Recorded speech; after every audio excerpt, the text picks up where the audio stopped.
नमस्कार मित्रों, स्वागत है आपका एक बार फिर आपके अपने YouTube चैनल अथर्व एकेडमी में। दोस्तों, ये हमारी आरआरबी 2024 की विभिन्न परीक्षाओं के लिए वीकली रिवीजन क्लास है, जिसमें आज हम देखेंगे केमिस्ट्री के अंतर्गत परमाणु संरचना या एटॉमिक स्ट्रक्चर एवं तत्वों का आवर्त वर्गीकरण, पीरियोडिक क्लासिफिकेशन ऑफ एलिमेंट से संबंधित कुछ काफी महत्वपूर्ण प्रश्नों को। तो वीडियो को पूरा जरूर देखिएगा। इसके पहले मैंने 5 बजे वाली क्लास में जीएस की वीकली रिवीजन क्लास अपलोड करी है, जिसके अंतर्गत हिस्ट्री से संबंधित कुछ काफी महत्वपूर्ण प्रश्नों को डिस्कस किया है। तो अगर आपने वह क्लास नहीं देखी है तो चैनल की प्लेलिस्ट में जाकर एक बार उस क्लास को भी जरूर देखिएगा। आइए समय व्यर्थ ना करते हुए शुरू करते हैं आज की हमारी क्लास। आज की क्लास का पहला प्रश्न है, आधुनिक आवर्त सारणी में आवर्त निम्नलिखित में से किसको व्यक्त करता है? ऑप्शन है परमाणु संख्या, परमाणु द्रव्यमान, मुख्य क्वांटम संख्या या दिगंशी क्वांटम संख्या। तो याद रखिएगा, आवर्त सारणी में आवर्त मुख्य क्वांटम संख्या को व्यक्त करता है। तो ऑप्शन नंबर सी इसका सही जवाब होगा। और यह प्रश्न दोस्तों लैब असिस्टेंट 2018 में पूछा जा चुका है। अगला प्रश्न है, जब आवर्त सारणी के ऊपर से नीचे की ओर आते हैं तो क्षार धातुओं का आकार, ऑप्शन है बढ़ता है, कम होता है, कोई परिवर्तन नहीं होता, या तो बढ़ता है या कम होता है। तो याद रखिएगा, जब आवर्त सारणी में ऊपर से नीचे की ओर आते हैं तो क्षार धातुओं का आकार बढ़ता है। तो ऑप्शन नंबर ए इसका सही जवाब होगा। अगला प्रश्न है, अच्छा उत्प्रेरक एवं ऑक्सीकरण संख्या को बदलने की क्षमता रखने वाले तत्व है। उन्हें दोस्तों संक्रमण तत्व, नोबेल तत्व, क्षारीय धातु या यह सभी। तो याद रखिएगा, उन्हें संक्रमण तत्व के नाम से जाना जाता है। तो ऑप्शन नंबर ए इसका सही जवाब होगा। अगला प्रश्न है, निम्नलिखित में से किस तत्व में परमाणुओं की संख्या ज्यादा होती है? ऑक्सीजन, सल्फर, नाइट्रोजन या क्लोरीन। इसका सही जवाब होगा ऑप्शन नंबर बी, सल्फर, जिसे गंधक के नाम से भी जाना जाता है। इसमें परमाणुओं की संख्या अधिक होती है। और दोस्तों, कल मैंने बायो की भी एक क्लास चैनल पर अपलोड की है, उसे भी आप एक बार जरूर देखिएगा, जिसमें मैंने एक काफी महत्वपूर्ण टॉपिक मानव शरीर एवं उसके विभिन्न तंत्र के प्रीवियस ईयर क्वेश्चंस की वीडियो अपलोड की है। तो आपको चैनल की प्लेलिस्ट में मिल जाएगी, एक बार उन्हें जरूर देखिएगा। अगला प्रश्न है, निम्नलिखित धातुओं में से कौन सी धातु तांबे की तुलना में अधिक अभिक्रियाशील है? ऑप्शन है प्लेटिनम, चांदी, सोना या लोहा। क्वेश्चन में पूछा गया है तांबे की तुलना में, तो याद रखिएगा तांबे की तुलना में लोहा ज्यादा अभिक्रियाशील होता है। तो ऑप्शन नंबर डी इसका सही जवाब होगा। इसके अलावा प्लेटिनम, चांदी और सोना यह तीनों कम अभिक्रियाशील होते हैं। अगला प्रश्न है, वह धातु जो कमरे के तापमान पर द्रव अवस्था में प्राप्त होती है उसे वह कौन सी है? तो आप सभी जानते हैं मरकरी यानी कि पारा इसका सही जवाब है। मरकरी को दोस्तों Hg के सिंबल से दर्शाया जाता है और इसका एटॉमिक नंबर या परमाणु क्रमांक 80 होता है। अगला प्रश्न है, जब हाइड्रोजन परमाणु प्रथम उत्तेजित स्तर में होता है तो इसकी त्रिज्या मूल अवस्था की त्रिज्या की तुलना में, तो याद रखिएगा मूल अवस्था की त्रिज्या की तुलना में 4 गुनी होती है। तो ऑप्शन नंबर डी इसका सही जवाब होगा। अगला प्रश्न है, उच्चतम इलेक्ट्रॉन लब्धि ऊर्जा वाला तत्व है। ऑप्शन है फ्लोरीन, क्लोरीन, ऑक्सीजन या नाइट्रोजन। तो याद रखिएगा इसका सही जवाब है क्लोरीन। क्लोरीन का दोस्तों परमाणु क्रमांक होता है 17, एटॉमिक नंबर। अगला प्रश्न है, आधुनिक आवर्त नियम के प्रवर्तक है। आप सभी जानते हैं इसका सही जवाब है मोजले। आधुनिक आवर्त सारणी को मोजले की आवर्त सारणी के रूप में भी जाना जाता है। अगला प्रश्न है, जल का रासायनिक सूत्र क्या है? तो दोस्तों आप सभी जानते हैं H2O जल का रासायनिक सूत्र होता है। तो ऑप्शन नंबर सी इसका सही जवाब है। अगला प्रश्न है, निम्नलिखित में से कौन सा परमाणु दाता अशुद्ध है? ऑप्शन है एल्यूमिनियम, बोरॉन, गैलियम या फास्फोरस। तो दोस्तों याद रखिएगा इसका सही जवाब है ऑप्शन नंबर डी, फास्फोरस। अगला प्रश्न है, इलेक्ट्रॉन जैसे छोटे कणों की स्थिति तथा वेग का युगपत निर्धारित नहीं किया जा सकता, यह कथन है। ऑप्शन है हाइजेनबर्ग के अनिश्चितता का सिद्धांत, पाउली के उपवर्जन का सिद्धांत, अहबाउ सिद्धांत या इलेक्ट्रॉन की तरंग प्रकृति की डी ब्रोगली धारणा का। तो दोस्तों याद रखिएगा यह है हाइजेनबर्ग के अनिश्चितता का सिद्धांत कि इलेक्ट्रॉन जैसे छोटे कणों की स्थिति तथा वेग का युगपथ निर्धारण नहीं किया जा सकता। अगला प्रश्न है, जर्कोनियम एवं हैफनियम के आवेशित रूप समान है क्योंकि, याद रखिएगा जर्कोनियम एवं हैफनियम समूह 4 के तत्व हैं जो कि आवर्त सारणी के डी ब्लॉक में स्थित हैं। और पूछा गया है इनके आवेशित रूप समान है क्योंकि विकर्णीय संबंध हैं, दोनों एक समान समूह के हैं संकुचन के कारण, या दोनों की रासायनिक विशेषताएं समान हैं। तो याद रखिएगा जर्कोनियम एवं हैफनियम संकुचन के कारण इनके आवेशित रूप समान है, तो ऑप्शन नंबर सी इसका सही जवाब होगा। पंचायत ऑफिसर 2017 में पूछा जा चुका है प्रश्न। अगला प्रश्न है परमाणु क्रमांक 20 वाले तत्व को आवर्त सारणी के किस आवर्त में रखा जाएगा? इसका सही जवाब होगा आवर्त 4 में, तो ऑप्शन नंबर बी इसका सही जवाब है। अगला प्रश्न है एक तत्व ऑक्सीजन के साथ अभिक्रिया कर उच्च गलनांक वाला यौगिक निर्मित करता है, यह यौगिक जल में विलेय है, तो संभावित तत्व कौन सा है? तो दोस्तों संभावित तत्व है कैल्शियम, ऑप्शन नंबर ए इसका सही जवाब है क्योंकि यौगिक जल में विलय करता है, पूछा गया है। तो कैल्शियम दोस्तों इसका एटॉमिक नंबर होता है 20, याद रखिएगा। बिहार पुलिस 2014 में पूछा जा चुका है प्रश्न। अगला प्रश्न है निम्न में से कौन सी धातु सामान्य परिस्थितियों में वायु तथा जल से प्रभावित नहीं होती? ऑप्शन है लोहा, प्लेटिनम, सोडियम या इनमें से कोई नहीं। तो याद रखिएगा लोहा एवं सोडियम जल और वायु दोनों के साथ रिएक्ट करती हैं, लेकिन प्लेटिनम रिएक्ट नहीं करती, तो ऑप्शन नंबर 20 का सही जवाब होगा प्लेटिनम। अगला प्रश्न है अति चालकता हेतु वांछित अत्यंत निम्न तापमान प्राप्त करने के लिए क्रायोस्कोपिक में क्या प्रयुक्त किया जाता है? तो याद रखिएगा क्रायोस्कोपिक में हीलियम प्रयुक्त किया जाता है। अगला प्रश्न है समूह 18 के तत्वों को क्या कहा जाता है? काफी महत्वपूर्ण प्रश्न है दोस्तों, पहले कई एग्जाम से पूछा जा चुका है। बिहार पुलिस कांस्टेबल 2017 और 2020 में, इसके अलावा भी कई एग्जाम से पूछा जा चुका है। तो याद रखिएगा समूह 18 के तत्वों को अक्रिय गैस कहा जाता है या इनर्ट गैस कहा जाता है। एमपी पटवारी 2023 में भी पूछा जा चुका है यह प्रश्न। अगला प्रश्न है एक ग्रुप के तत्वों का सामान्य गुण है परमाणु संख्या, एक कक्ष में इलेक्ट्रॉनों की संख्या, परमाणु का आकार या संयोजक इलेक्ट्रॉनों की संख्या। तो याद रखिएगा एक ग्रुप के तत्वों का सामान्य गुण होता है संयोजक इलेक्ट्रॉनों की संख्या। तो ऑप्शन नंबर डी इसका सही जवाब है। दोस्तों ये हर एक प्रश्न पहले कई एग्जाम से पूछे जा चुके हैं और जो कि लगातार रिपीट होते हैं, इस वजह से मैंने इन सबको एक ही क्लास में कंबाइन कर दिया है। अगला प्रश्न है उन तत्वों के समूह को छांटिए जिनमें केवल धातुएं हैं। ऑप्शन है पहले में तो नाइट्रोजन पहले ही में गैस दी हुई है, यह है बेरिलियम, एटॉमिक नंबर है 4। इसके बाद कैल्शियम भी मेटल है, स्ट्रोंटियम भी मेटल है और सोडियम भी मेटल है। बेरिलियम का एटॉमिक नंबर होता है 4, कैल्शियम का होता है 20, स्ट्रोंटियम का होता है 38 और सोडियम का आप सभी जानते हैं, सोडियम का एटॉमिक नंबर होता है 11 और यह सभी मेटल्स हैं। पूछा केवल धातु हैं, तो ऑप्शन नंबर डी इसका सही जवाब होगा। इसके अलावा नाइट्रोजन इसमें दिया है जो कि गैस है, नाइट्रोजन इसमें दिया है वो भी गैस है। सेकंड वाले ऑप्शन में दिया है ब्रोमीन जो कि एक थर्ड हेलोजन है, नॉन मेटल।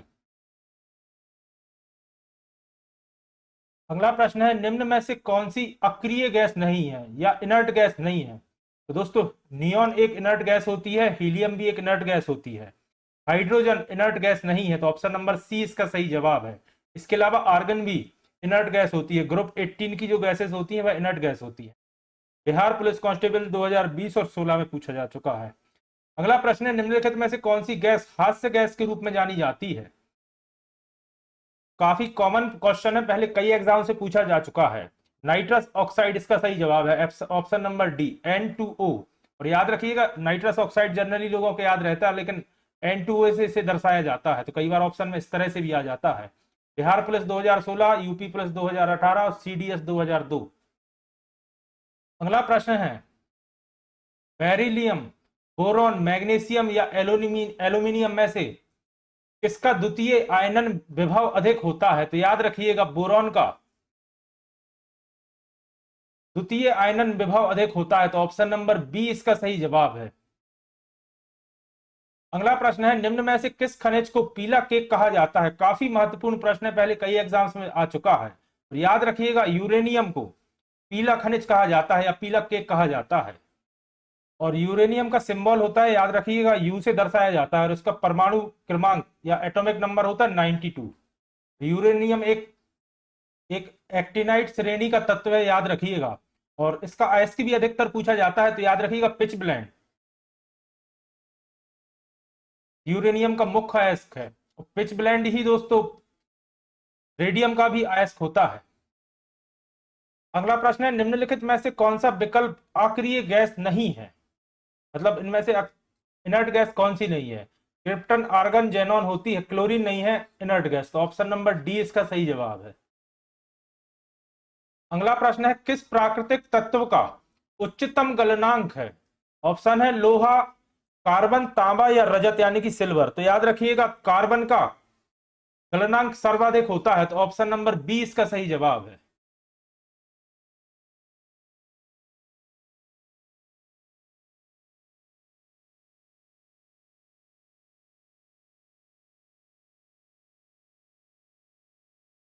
उच्चतम इलेक्ट्रॉन बंधुता होती है। अगला प्रश्न है, पीरियड्स में बाएं से दाएं संचालन करते समय इलेक्ट्रॉन बंधुता। तो याद रखिएगा, अगर बाएं से दाएं कहा गया है तो बढ़ जाती है इलेक्ट्रॉन बंधुता, तो ऑप्शन नंबर बी इसका सही जवाब होगा। अगला प्रश्न है, किसका ऑक्सीकरण अंक सदैव एक होता है? तो दोस्तों याद रखिएगा, फ्लोरीन का ऑक्सीकरण अंक सदैव एक होता है, तो ऑप्शन नंबर ए इसका सही जवाब है। और इनके सिंबल भी दोस्तों आपको याद रखना काफी जरूरी है, क्योंकि एग्जाम में कई बार सिंबल दे दिए जाते हैं। अगला प्रश्न है, निम्नलिखित में से कौन सी गैस जो इनर्ट गैस नहीं है? तो दोस्तों पहले ही नंबर पर हीलियम गैस दिया गया है, जो कि इनर्ट गैस नहीं है। बाकी नियॉन, फ्रियॉन एवं जेनॉन इनर्ट गैस हैं, समूह 18 की गैसेस हैं। अगला प्रश्न है, वायुमंडल में सबसे पर्याप्त मात्रा में पाए जाने वाली गैसीय मूल तत्व कौन सा है? तो यह प्रश्न भी दोस्तों काफी बार एग्जाम से पूछा जा चुका है और आप सभी जानते हैं, वायुमंडल में पाए जाने वाला गैसीय तत्व सर्वाधिक मात्रा में है नाइट्रोजन। अगला प्रश्न है, निम्नलिखित रासायनिक तत्वों में से किसी एक तत्व की अपने सभी यौगिक में ऑक्सीकरण अवस्था समान होती है, वह कौन सा है? तो याद रखिएगा, ऑप्शन दिए कार्बन, फ्लोरीन, हाइड्रोजन या क्लोरीन। तो याद रखिएगा, फ्लोरीन इसका सही जवाब है, जिसका अपने सभी यौगिक में ऑक्सीकरण अवस्था समान होती है। अगला प्रश्न है, निम्नलिखित में से कौन सा कथन सही है? हाइड्रोजन के लिए ऑक्सीकरण अंक सदैव शून्य होता है। हाइड्रोजन के लिए ऑक्सीकरण अंक सदैव +1 होता है। हाइड्रोजन के लिए ऑक्सीकरण अंक सदैव -1 होता है। या हाइड्रोजन के लिए एक से अधिक ऑक्सीकरण अंक हो सकते हैं। तो याद रखिएगा, हाइड्रोजन के लिए एक से अधिक ऑक्सीकरण अंक हो सकते हैं, तो ऑप्शन नंबर डी इसका सही जवाब है। अगला प्रश्न है, निम्नलिखित में से कौन सा ऐसा तत्व है जो कभी भी अपने किसी भी यौगिक में धनात्मक ऑक्सीकरण अवस्था नहीं दर्शाता? तो याद रखिएगा, इसका जवाब भी है फ्लोरीन, ऑप्शन नंबर सी, जो कि कभी भी पॉजिटिव ऑक्सीकरण अवस्था नहीं दर्शाता अपने किसी भी यौगिक में। अगला प्रश्न है, किसी तत्व के रासायनिक गुणधर्म किस पर निर्भर करते हैं? काफी सरल और काफी कॉमन प्रश्न है, तो याद रखिएगा, तत्व की बाहरी कोश में इलेक्ट्रॉनों की संख्या पर निर्भर करते हैं गुणधर्म किसी भी तत्व के। और यह प्रश्न दोस्तों Bihar police, UP police 2018, UP TET. अगला प्रश्न है, निम्नलिखित में से कौन सा एक तत्व है? ऑप्शन है एल्यूमिना। तो याद रखिएगा, एल्यूमिना एल्यूमिनियम ऑक्साइड को कहा जाता है। फिर ऑप्शन दिया है पीतल। तो पीतल एक मिश्र धातु है कॉपर और जिंक की, मतलब तांबा और जस्ता की। ग्रेफाइट इसका सही जवाब होगा। ग्रेफाइट एक नॉन मेटल है, लेकिन एक एलिमेंट है, यानी कि तत्व है। और सिलिका दोस्तों सिलिकॉन ऑक्साइड को कहा जाता है, तो ये भी नहीं है। Bihar police, UP police constable 2018 में पूछा जा चुका है। फिर प्रश्न है, ऑक्सीजन और ओजोन है। तो याद रखिएगा, ऑक्सीजन ओजोन एलोट्रॉप्स है, तो ऑप्शन नंबर ए इसका सही जवाब है। O2 और O3 याद रखिएगा। अगला प्रश्न है, प्रति सत्ता के आधार पर वायुमंडल में सर्वाधिक पाई जाने वाली गैस कौन सी है? परसेंटेज में मतलब सबसे ज्यादा कौन सी गैस पाई जाती है? तो मात्रा में भी और परसेंटेज में भी नाइट्रोजन ही इसका सही जवाब है। याद रखिएगा, लगभग 78 दशमलव कुछ % पाई जाती है नाइट्रोजन गैस वायुमंडल की कुल गैसों का। अगला प्रश्न है, निम्नलिखित धातुओं में से कौन सा द्रव्य है? ब्रोमीन, आयोडीन, सल्फर या फास्फोरस? तो इसका सही जवाब होगा ऑप्शन नंबर ए, ब्रोमीन एक द्रव्य है। अगला प्रश्न है, निम्नलिखित में से किस तत्व की परमाणुकता 1 होती है?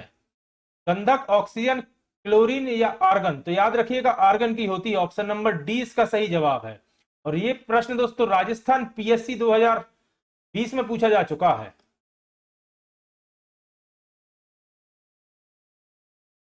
अगला प्रश्न है, निम्नलिखित में से कौन सा न्यूनतम अभिक्रियाशील है? आयरन, कॉपर, सिल्वर या गोल्ड? तो याद रखिएगा न्यूनतम पूछा गया है, तो इसका सही जवाब होगा गोल्ड यानी कि सोना। इनमें से पूछा गया है निम्न में से, तो याद रखिएगा इनमें से सोना सबसे कम अभिक्रियाशील होता है और सीटेट 2018 में पूछा गया है यह प्रश्न। अगला प्रश्न है, अणुओं तथा परमाणुओं में इलेक्ट्रॉनों के द्वारा उत्पन्न चुंबकीय क्षेत्र का कारण क्या है? ऑप्शन है केवल चक्रण गति या केवल कक्षीय गति या दोनों, या ना तो चक्रण ना तो कक्षीय। तो याद रखिएगा अणुओं और परमाणुओं में इलेक्ट्रॉनों द्वारा उत्पन्न चुंबकीय क्षेत्र का कारण होता है चक्रण गति भी और कक्षीय गति भी, मतलब ऑप्शन नंबर सी इसका सही जवाब होगा, आ और बा दोनों। अगला प्रश्न है, निम्न में से किस पदार्थ के अणुओं में एक ही प्रकार के परमाणु रहते हैं? ऑप्शन है ऑक्सीजन, जल H2O, कार्बन डाइऑक्साइड CO2 या सल्फर ऑक्साइड SO2। अब इन्होंने पूछा है एक ही प्रकार के परमाणु रहते हैं O2 में, H2O में, CO2 में या SO2 में। तो इस क्वेश्चन का जवाब दोस्तों आप कमेंट बॉक्स में करिएगा। बढ़ते हैं अपने अगले प्रश्न की तरफ। अगला प्रश्न है, नाभिक का परमाणु क्रमांक बराबर होता है, किसके बराबर होता है? इलेक्ट्रॉनों की संख्या प्लस न्यूट्रॉनों की संख्या, इलेक्ट्रॉनों की संख्या या इलेक्ट्रॉनों की संख्या प्लस प्रोटॉनों की संख्या, प्रोटॉनों की संख्या या न्यूट्रॉनों की संख्या? तो याद रखिएगा नाभिक का परमाणु क्रमांक होता है प्रोटॉनों की संख्या बराबर, तो ऑप्शन नंबर सी इसका सही जवाब होगा। अगला प्रश्न है, निम्नलिखित में से कौन सी धातु वायु में रखने पर जल उठती है? सीटेट 2018, यूपी टेट 2017 और सीटेट 2013 में पूछा जा चुका है, यानी कि टेट में ज्यादा पूछा गया है प्रश्न। तो याद रखिएगा इसका सही जवाब है सोडियम। एक प्रश्न इससे और बनता है कि सोडियम को जल में नहीं रखा जाता तो किस में रखा जाता है? तो याद रखिएगा सोडियम को हमेशा केरोसिन में स्टोर किया जाता है और काली बोतल में सनलाइट से बचा के। अगला प्रश्न है, लैंथोनाइट तत्वों में निर्मित मिश्र धातुओं को क्या कहा जाता है? दोस्तों लैंथोनाइट तत्व कौन से होते हैं? याद रखिएगा परमाणु क्रमांक 57 से 71 के बीच के जो भी तत्व हैं उन्हें लैंथोनाइट तत्व कहा जाता है, क्योंकि ये तत्व लैंथेनियम से शुरू होते हैं। तो लैंथेनियम से लेके लुटियन, याद रखिएगा इससे भी प्रश्न बन सकता है, लैंथेनियम से लेके लुटियन तक रहते हैं 57 से 71। तो इनकी मिश्र धातुओं को क्या कहा जाता है? तो दोस्तों इन्हें मिश्र धातु कहा जाता है। अगर इनसे मिला के कोई धातु बनाई जाती है तो उन्हें मिश्र धातु कहा जाता है। अगला प्रश्न है, निम्नलिखित में से 3 धातुओं के ऐसे समूह को चुनिए जो मुक्त अवस्था में पाए जाते हैं, मतलब जैसे हैं वैसे ही पाए जाते हैं मुक्त अवस्था में। Copper, gold, iron. तो दोस्तों आयरन का तो और आपने सुना होगा हेमेटाइट, हेमेटाइट आयस्क इसका लोहे का मुख्य आयस्क है। फिर सिल्वर, गोल्ड, प्लेटिनम, ये तीनों मुक्त अवस्था में पाए जाते हैं। इसके बाद दिया है एल्यूमिनियम, तो बॉक्साइट आपने नाम सुना होगा, बॉक्साइट एल्यूमिनियम का मुख्य अयस्क है। फिर गोल्ड, आयरन, सिल्वर, तो इसमें भी आयरन दिया है जिसका हेमेटाइट है, और हेमेटाइट के अलावा भी कई हैं। तो सिल्वर, गोल्ड, प्लेटिनम ऐसे 3 धातु हैं। इन निम्न में से पूछा गया है, निम्न में से 3 धातु ऐसे हैं जो मुक्त अवस्था में पाए जाते हैं। अगला प्रश्न है, निम्न में से किस धातु को चाकू द्वारा आसानी से काटा नहीं जा सकता है? ऑप्शन है एल्यूमिनियम, सोडियम, पोटेशियम या लिथियम। तो याद रखिएगा सोडियम, पोटेशियम एवं लिथियम यह 3 ऐसी धातु है जिन्हें आसानी से चाकू द्वारा काटा जा सकता है। और अपने इस प्रश्न का सही जवाब होगा एल्यूमिनियम, जिसे चाकू से नहीं काटा जा सकता। इसके अलावा इससे एक प्रश्न और बनता है कि निम्न में से किस धातु को चाकू से काटा जा सकता है।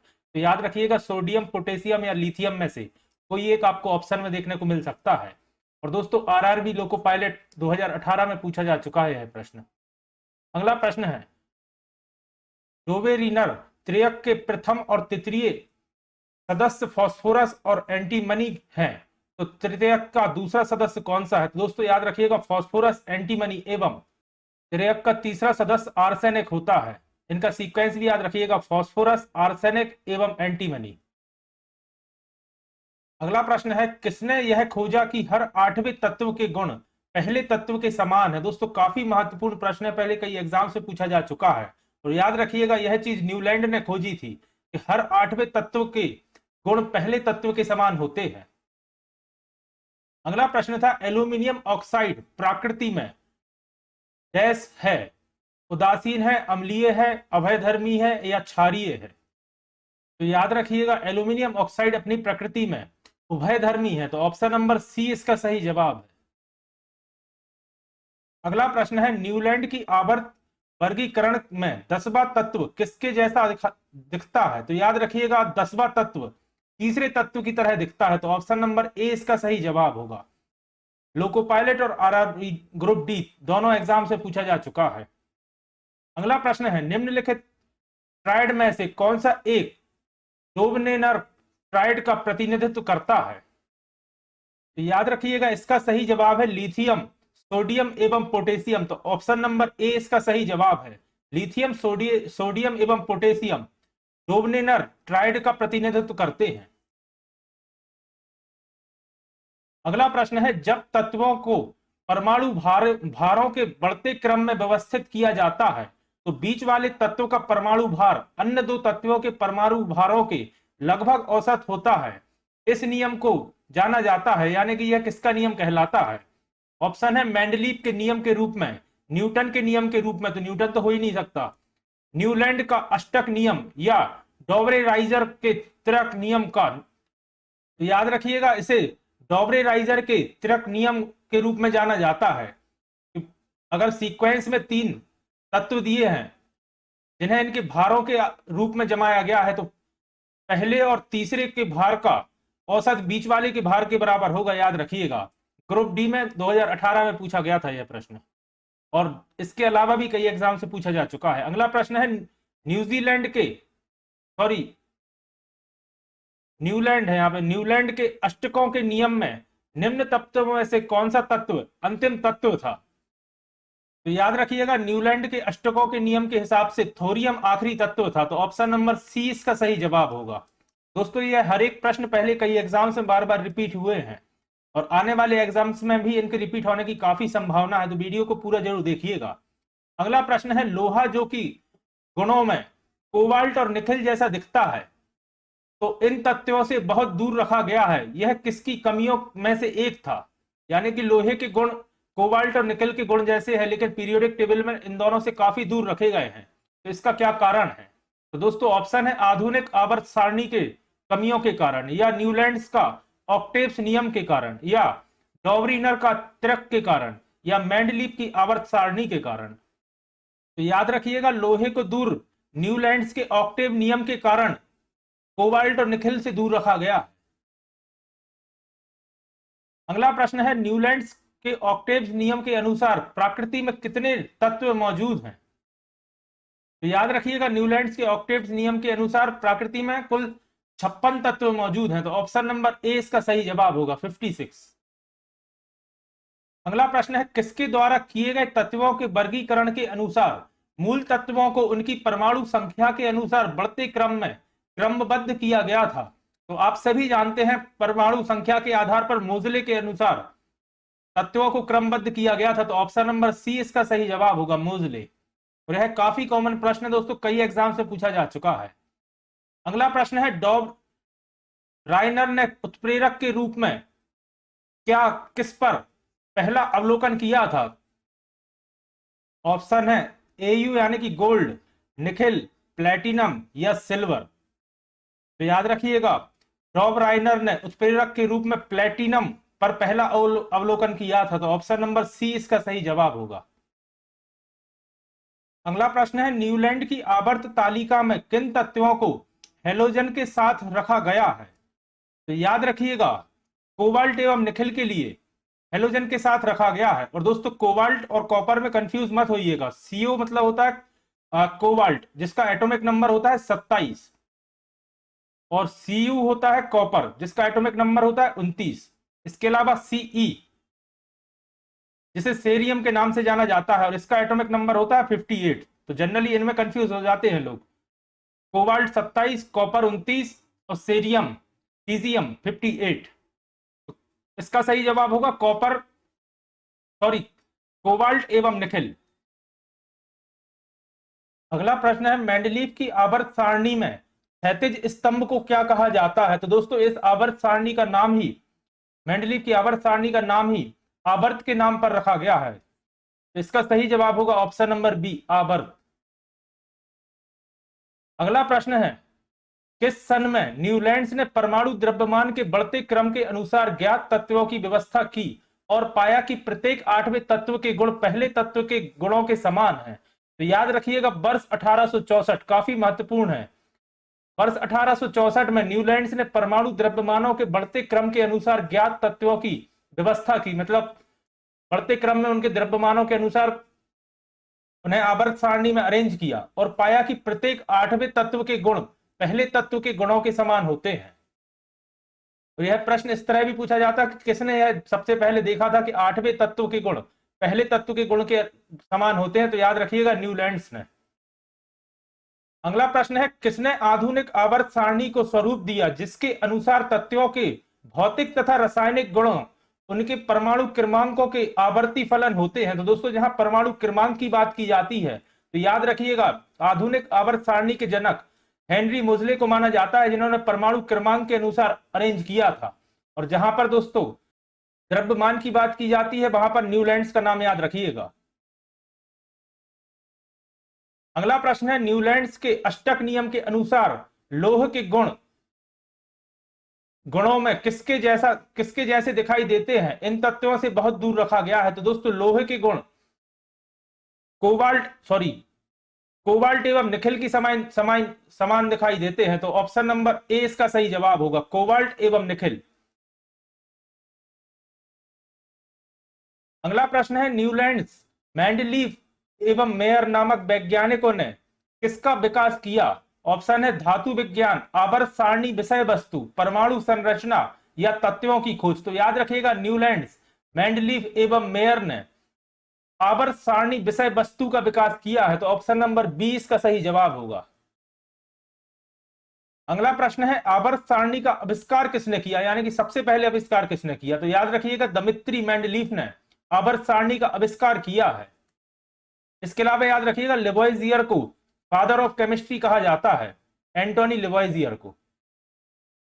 अगला प्रश्न है, न्यूलैंड्स के अष्टक का नियम केवल किस तत्व तक होता है? तो याद रखिएगा, न्यूलैंड्स के अष्टक नियम केवल कैल्शियम तत्व तक होता है। तो ऑप्शन नंबर 20 का सही जवाब होगा। कैल्शियम का दोस्तों एटॉमिक नंबर याद रखिएगा 20। अगला प्रश्न है, मेंडलीव का आवर्त नियम किस पर आधारित है? न्यूट्रॉनों की संख्या, परमाणु क्रमांक, परमाणु द्रव्यमान या परमाणु त्रिज्या? तो याद रखिएगा, जहां बात मेंडलीव की आवर्त सारणी की होती है, वहां परमाणु द्रव्यमान पर आधारित है मेंडलीव की आवर्त सारणी। तो ऑप्शन नंबर सी इसका सही जवाब होगा। आरआरबी जूनियर इंजीनियर 2019 में पूछा गया है यह प्रश्न। अगला प्रश्न है, आधुनिक आवर्त सारणी में तत्वों की व्यवस्था किस प्रकार की गई है? दोस्तों आधुनिक आवर्त सारणी की बात की जा रही है। ऑप्शन है, उनकी परमाणु संख्या के बढ़ते क्रम पर, उनकी द्रव्यमान संख्या के बढ़ते क्रम में, उनकी आणविक द्रव्यमान के बढ़ते क्रम में या उनकी परमाणु द्रव्यमान के बढ़ते क्रम में। तो याद रखिएगा, आधुनिक आवर्त सारणी उनकी परमाणु संख्या के बढ़ते क्रम में व्यवस्थित की गई है, याद रखिएगा। तो ऑप्शन नंबर ए इसका सही जवाब है। और याद रखिएगा, मोजले ने की है, हेनरी मोजले। अगला प्रश्न है, सही विकल्प के साथ खाली स्थान भरें, यानी कि यह खाली स्थान भरना है। तत्वों के गुण उनके परमाणु द्रव्यमान के आवधिक प्रकार हैं। यह कथन किसका है? तो दोस्तों यह कथन है मेंडलीफ का। ऑप्शन नंबर सी इसका सही जवाब है। मेंडलीफ का नियम का कथन है ये। तत्वों के गुण उनके परमाणु द्रव्यमान के आवधिक प्रकार है। अगला प्रश्न है, जब मेंडलीफ ने अपना काम शुरू किया था तब कितने तत्व ज्ञात थे? काफी महत्वपूर्ण प्रश्न है दोस्तों। और याद रखिएगा, जब मेंडलीफ ने अपना कार्य शुरू किया था उस समय ज्ञात तत्वों की संख्या थी 63। अगला प्रश्न है, आधुनिक आवर्त सारणी की खोज किसके द्वारा की गई थी? तो दोस्तों जैसा कि अपन डिस्कस कर चुके हैं, मोजले की आवर्त सारणी कहा जाता है आधुनिक आवर्त सारणी को। तो इसका सही जवाब होगा मोजले। और यह प्रश्न इस तरह से भी आता है, खोज की गई थी अभी पूछा है, बाकी यह भी पूछा सकता है कि किसने सिस्टमैटिक इनको जमाया था। अगला प्रश्न है, तत्वों को उनके परमाणु द्रव्यमान के आधार पर वर्गीकृत करने का श्रेय किसे जाता है? दोस्तों याद रखिएगा, परमाणु द्रव्यमान पूछा गया है और द्रव्यमान के आधार पर मेंडलीफ ने इन्हें अरेंज किया था। तो दमित्री मेंडलीफ इसका सही जवाब होगा। अगर परमाणु भार की बात होती तब उस जगह दोस्तों मोजले इसका सही जवाब होता। अगला प्रश्न है, मेंडलीफ की आवर्त सारणी में बाद में खोजे जाने वाले तत्वों के लिए जगह छोड़ी गई थी। तो निम्नलिखित में से किस तत्व को आवर्त सारणी में बाद में जगह मिली? तो याद रखिएगा, मेंडलीफ की आवर्त सारणी में जो जगह छोड़ी गई थी उसमें ऑक्सीजन भी पहले से था, क्लोरीन था, सिलिकॉन भी था, लेकिन जर्मेनियम को उसमें बाद में जगह दी गई है। तो ऑप्शन नंबर डी इसका सही जवाब है। अगला प्रश्न है, नीचे दिए गए वर्गीकरणों में से कौन सा परमाणु द्रव्यमानों के आधार पर था? ऑप्शन दिए गए हैं डोवरेनर, न्यूलैंड्स और मोजले का। डोवरेनर, मेंडलीव और मोजले का। डोवरेनर, न्यूलैंड्स एवं मेंडलीव का, या मेंडलीव, न्यूलैंड्स एवं मोजले का। तो याद रखिएगा, परमाणु द्रव्यमानों के आधार पर डोवरेनर, न्यूलैंड्स एवं मेंडलीव का वर्गीकरण था। तो ऑप्शन नंबर सी इसका सही जवाब होगा।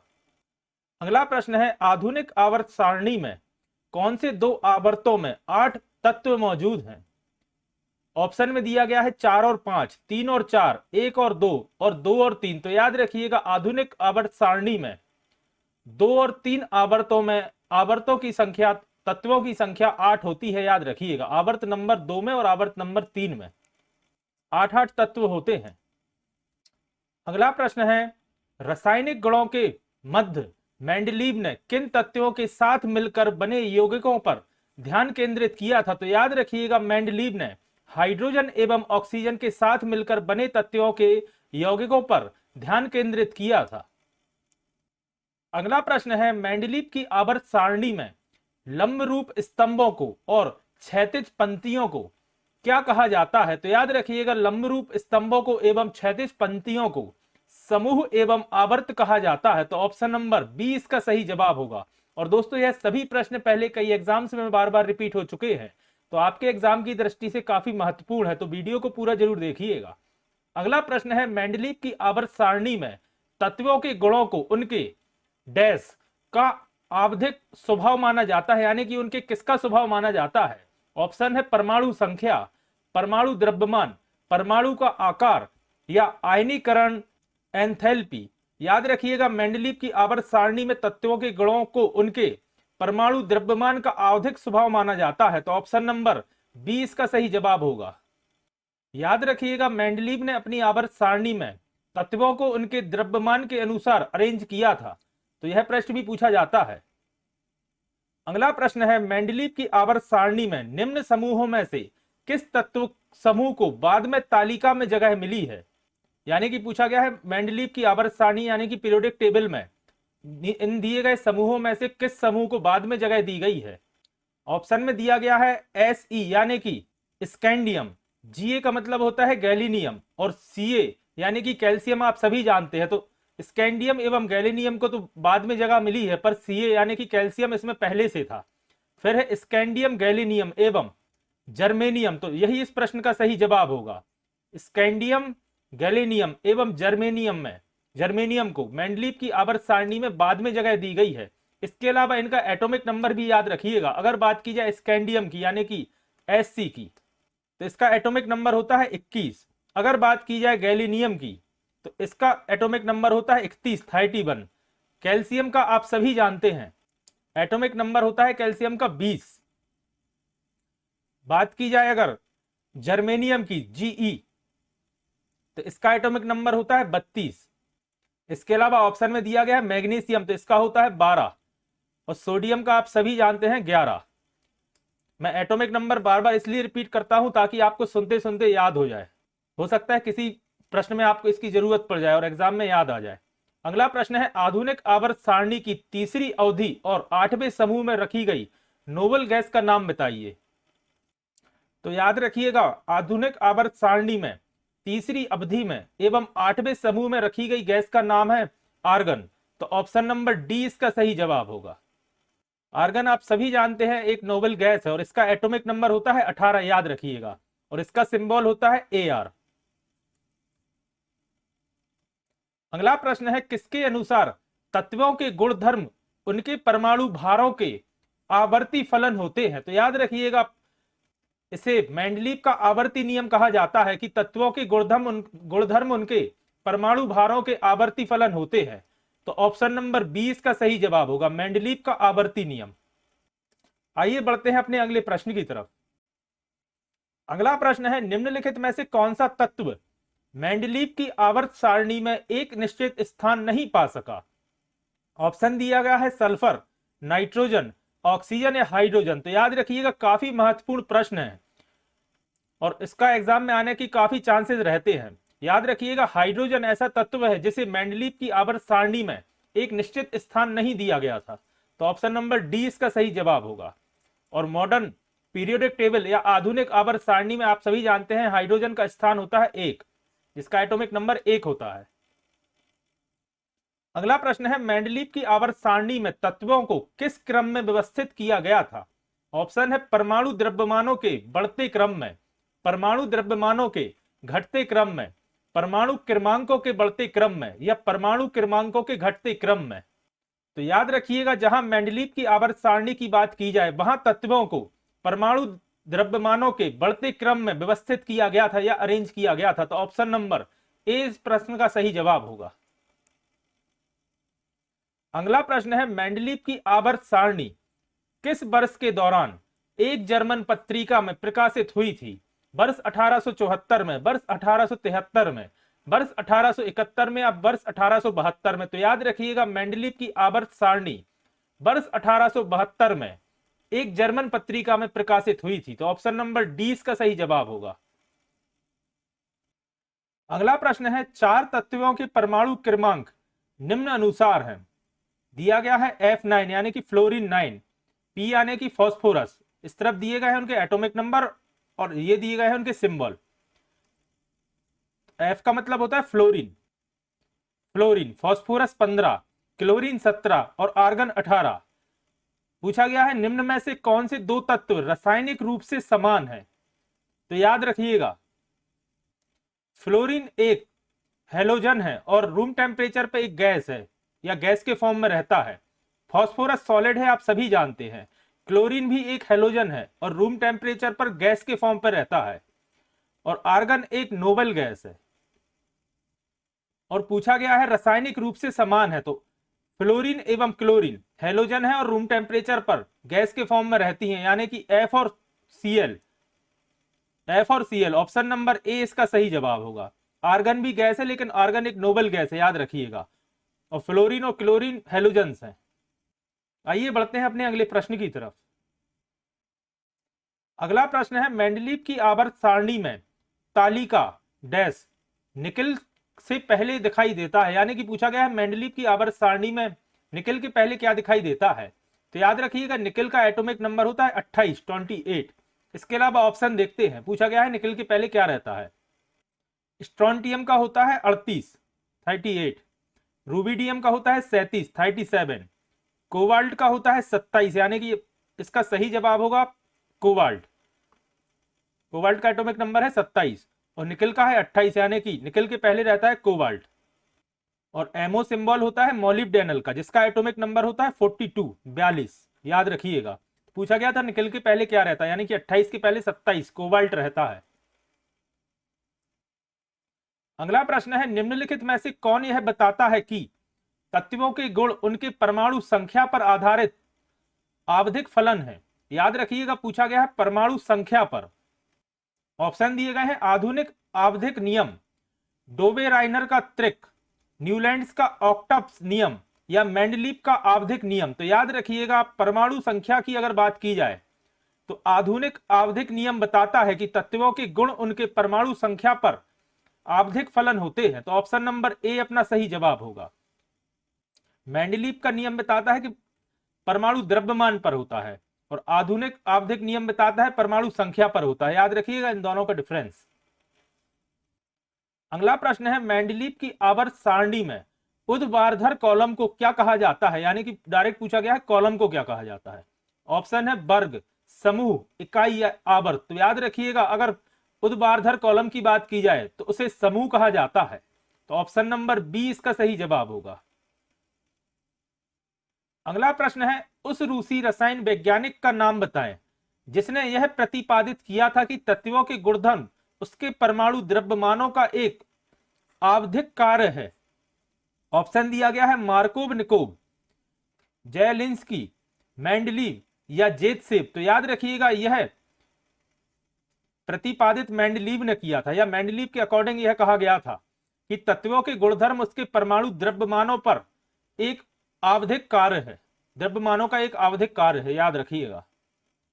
अगला प्रश्न है, आवर्त सारणी में न्यूनतम प्रतिक्रियाशील तत्व कौन सा है। ऑप्शन है संक्रमण धातु, क्षारीय भू धातु, उत्कृष्ट गैस या क्षारीय धातु। तो याद रखिएगा, न्यूनतम प्रतिक्रियाशील तत्व के बारे में पूछा गया है आवर्त सारणी में, जो कि है उत्कृष्ट गैस। तो ऑप्शन नंबर सी इसका सही जवाब होगा। अगला प्रश्न है, निम्न में से किसके द्वारा कहा गया कि तत्वों का वर्गीकरण नए तत्वों की खोज के लिए प्रेरित करता है। ऑप्शन है न्यूलैंड्स, मोजले, मेंडलीव या डोबे-राइनर। तो याद रखिएगा, यह कथन था मेंडलीव का। तो ऑप्शन नंबर सी इसका सही जवाब होगा। अगला प्रश्न है, निम्नलिखित में से किसने कहा था कि तत्वों के गुण उसके परमाणु द्रव्यमानों के आवर्त फलन है। तो लगभग इसी टाइप का एक प्रश्न अपन पहले कर चुके हैं डिस्कस, और यह कथन है मेंडलीव का। तो ऑप्शन नंबर सी इसका सही जवाब होगा। दोस्तों, यह लगभग सेम प्रश्न अलग अलग एग्जाम में पूछे गए थे, इस कारण से इनके रिपीट होने के चांसेस रहते हैं। अगला प्रश्न है, sodium, magnesium, aluminium, silicon, phosphorus, sulphur, chlorine और आर्गन आधुनिक आवर्त सारणी के किस आवर्त से संबंधित है। सबसे पहले तो याद रखिएगा इनके एटॉमिक नंबर। सोडियम का आप सभी जानते हैं 11, मैग्नीशियम का 12, एल्यूमिनियम का 13, सिलिकॉन का 14, फास्फोरस का 15, सल्फर का 16, क्लोरीन का 17 और आर्गन का 18। और यह सभी आठों तत्व थर्ड पीरियड के एलिमेंट हैं, यानी कि तृतीय आवर्त से संबंधित हैं। इसके अलावा एक फैक्ट और याद रखिएगा, शुरू के दो यानी कि सोडियम और मैग्नीशियम एस ब्लॉक से संबंधित हैं, और बाकी के 6 यानी कि aluminium, silicon, phosphorus, sulphur, chlorine और आर्गन, यह सभी पी ब्लॉक से संबंधित हैं।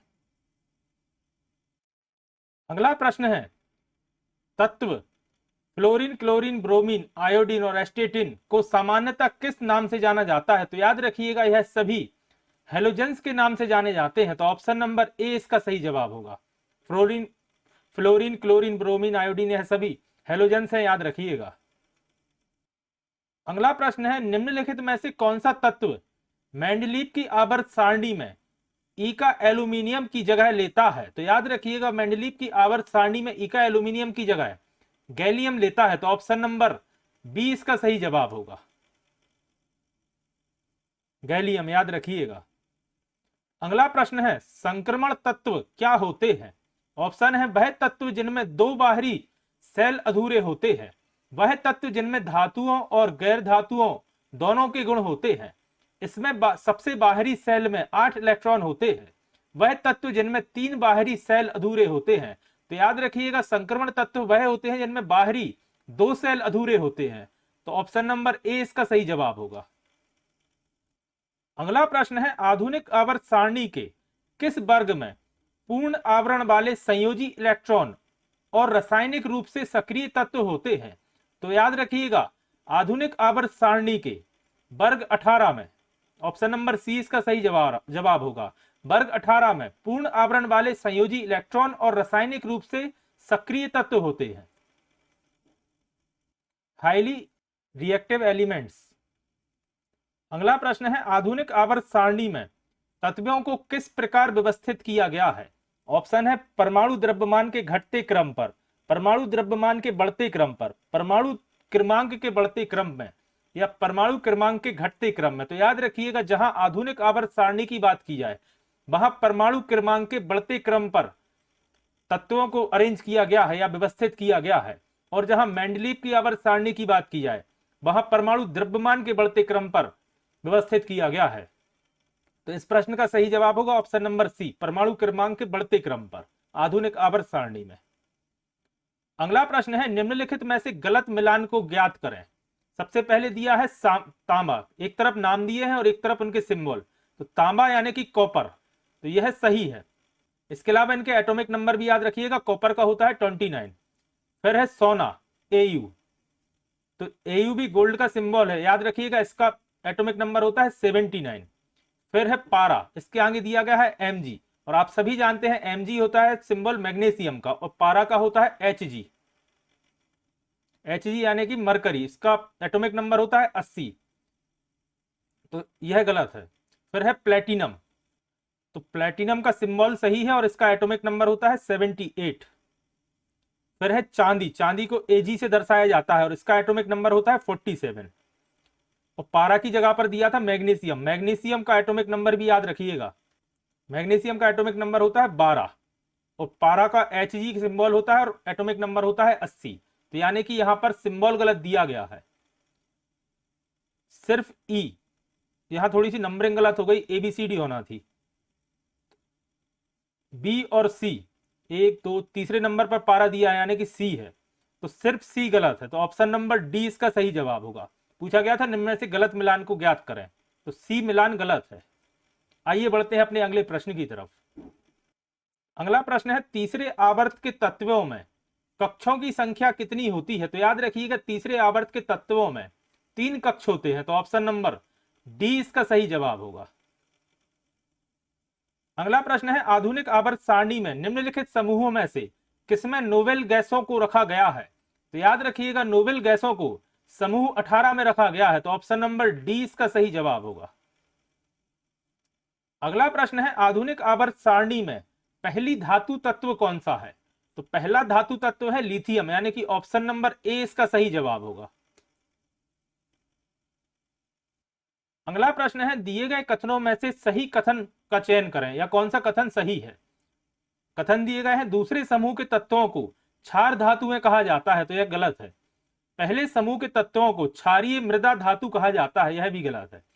17वें समूह के तत्वों को हैलोजन कहा जाता है, या 17वें समूह के तत्व हैलोजन कहे जाते हैं, तो यह सही है। यानी कि ऑप्शन नंबर डी अपना सही जवाब होगा, केवल सी सही है। अगला प्रश्न है निम्न में से क्या संक्रमण तत्वों की एक विशेषता नहीं है। ऑप्शन में दिया गया है इनमें से अधिकांश का प्रयोग उत्प्रेरक के रूप में किया जाता है, तो यह सही है। यह सभी वायु है, यह गलत है। तो ऑप्शन नंबर बी अपना सही जवाब होगा। इसके बाद देखिएगा यह सभी धातुएं हैं और उनके क्वथनांक और गलनांक उच्च होते हैं, यह सही है। यह ऊष्मा के तथा विद्युत के सुचालक होते हैं, धातुएं हैं तो ऊष्मा और विद्युत के सुचालक, तो यह भी सही है। यह सभी वायु होते हैं, यह कथन गलत है। तो ऑप्शन नंबर बी अपना सही जवाब होगा। अगला प्रश्न है निम्न में से किस वर्गीकरण के अनुसार आवर्त सारणी में तत्वों को उनकी परमाणु संख्या के बढ़ते क्रम के अनुसार व्यवस्थित किया जाता है। दोस्तों यह लगभग मिलते जुलते प्रश्न इस तरह के अपन पहले भी कर चुके हैं, बाकी ये अलग अलग एग्जाम में पूछे जाते हैं, इस कारण से प्रश्न रिपीट हुए हैं या उनका पैटर्न रिपीट हुआ कि इस तरह से भी यह प्रश्न बन सकता है।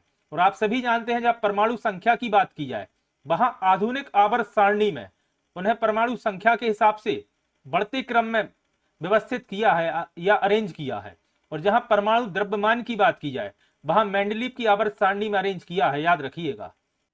अगला प्रश्न है कण बोसेन नाम का संबंध किस नाम से है। ऑप्शन है JC Bose, S N Bose, Isaac Newton या अल्बर्ट आइंस्टीन। तो याद रखिएगा कण बोसोन नाम का संबंध एस एन बोस से है, तो ऑप्शन नंबर 20 का सही जवाब होगा। अगला प्रश्न है कितने प्रकार की क्वांटम संख्या होती है? तो याद रखिएगा क्वांटम संख्या की संख्या होती है 4, यानी कि 4 प्रकार की क्वांटम संख्याएं होती हैं। अगला प्रश्न है चक्रण क्वांटम संख्या के कितने मान संभव होते हैं? तो याद रखिएगा चक्रण क्वांटम संख्या के 2 मान संभव हैं, तो ऑप्शन नंबर ए इसका सही जवाब होगा। अगला प्रश्न है निम्नलिखित में से किस तत्व की परमाणुकता 1 होती है? ऑप्शन है गंधक यानी कि सल्फर, ऑक्सीजन, क्लोरीन या आर्गन। तो याद रखिएगा परमाणुकता 1 पूछा गया है जो कि होती है आर्गन की, तो ऑप्शन नंबर डी इसका सही जवाब होगा।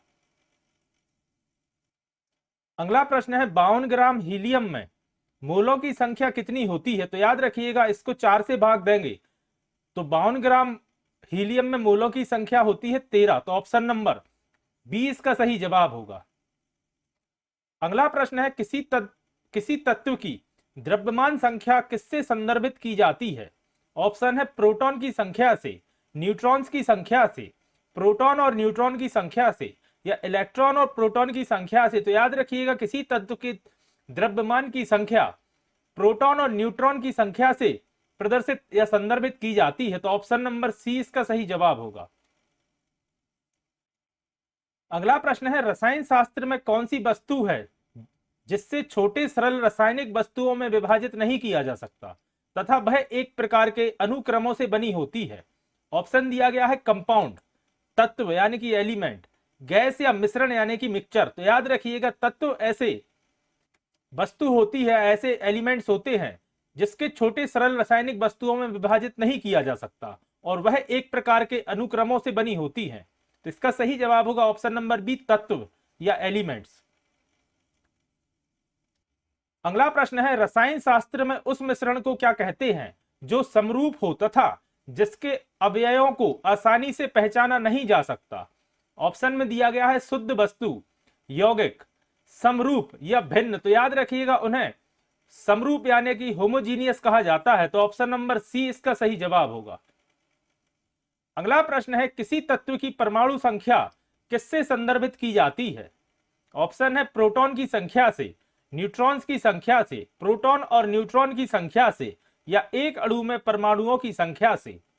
तो आप सभी जानते हैं किसी तत्व की परमाणु संख्या उसके प्रोटॉनों की संख्या से संदर्भित की जाती है, तो ऑप्शन नंबर ए इसका सही जवाब होगा। अगला प्रश्न है एक यौगिक में ऑक्सीजन की ऑक्सीकरण संख्या +2 है, तो वह क्या है? ऑप्शन है H2O2, CO2, H2O या OF2। तो इसका सही जवाब होगा OF2 जिसे ऑक्सीजन डीफ्लोराइड कहा जाता है, तो ऑप्शन नंबर डी इसका सही जवाब होगा। अगला प्रश्न है किसी परमाणु के नाभिक में उपस्थित कण है, पूछा गया है किसी परमाणु के नाभिक में उपस्थित कणों को क्या कहा जाता है?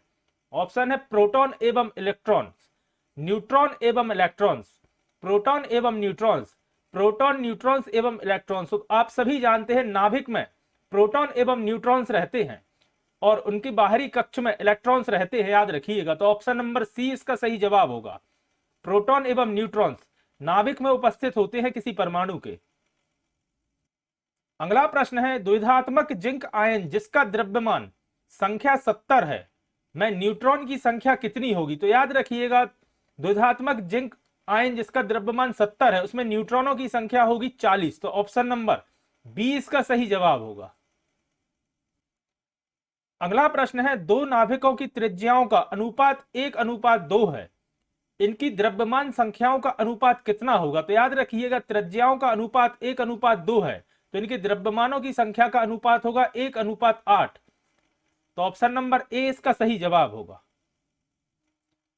अगला प्रश्न है क्वांटम संख्या जो किसी कक्षा में अंतरिक्ष में अभिविन्यास की दिशा को विनिर्दिष्ट करता है उसे क्या कहा जाता है?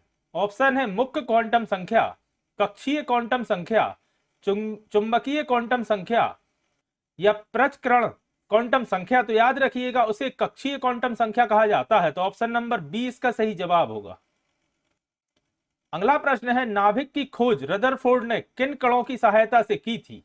ऑप्शन है अल्फा कण, बीटा कण, यहां मिसप्रिंट है गामा कण या एक्स कण। तो याद रखिएगा, नाभिक की खोज रदरफोर्ड ने अल्फा कणों की मदद से की थी, तो ऑप्शन नंबर ए इसका सही जवाब होगा। और यह दोस्तों काफी महत्वपूर्ण प्रश्न है, पहले कई एग्जाम से पूछा जा चुका है। अगला प्रश्न है, परमाणु भार का अंतरराष्ट्रीय मानक क्या है? ऑप्शन है ऑक्सीजन 16, नाइट्रोजन 14, कार्बन 12 या हाइड्रोजन 1। तो याद रखिएगा, परमाणु भार का अंतरराष्ट्रीय मानक है कार्बन। तो ऑप्शन नंबर सी इसका सही जवाब होगा, कार्बन 12।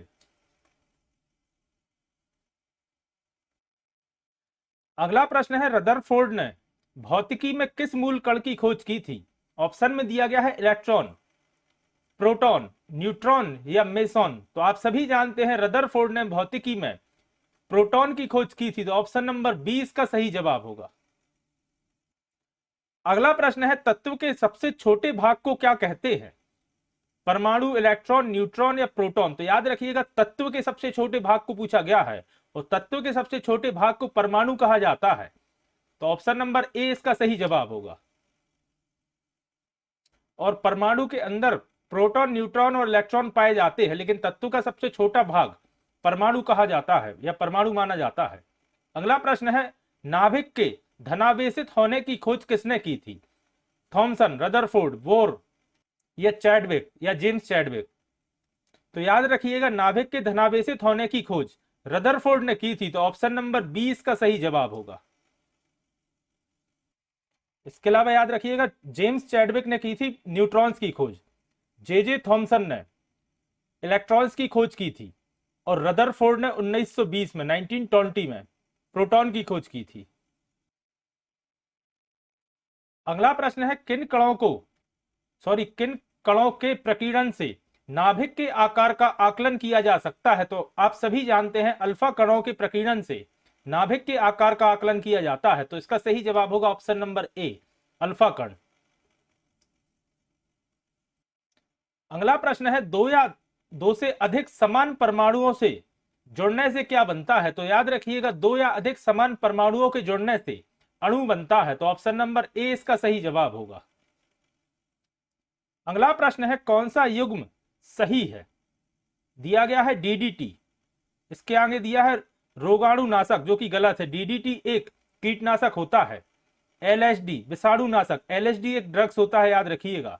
फिर है आरडीएक्स, आरडीएक्स के सामने दिया गया है कीटनाशक, तो यह भी गलत है। आरडीएक्स एक एक्सप्लोजिव होता है, जिसका पूरा नाम होता है रिसर्च डेवलपमेंट एक्सप्लोजिव।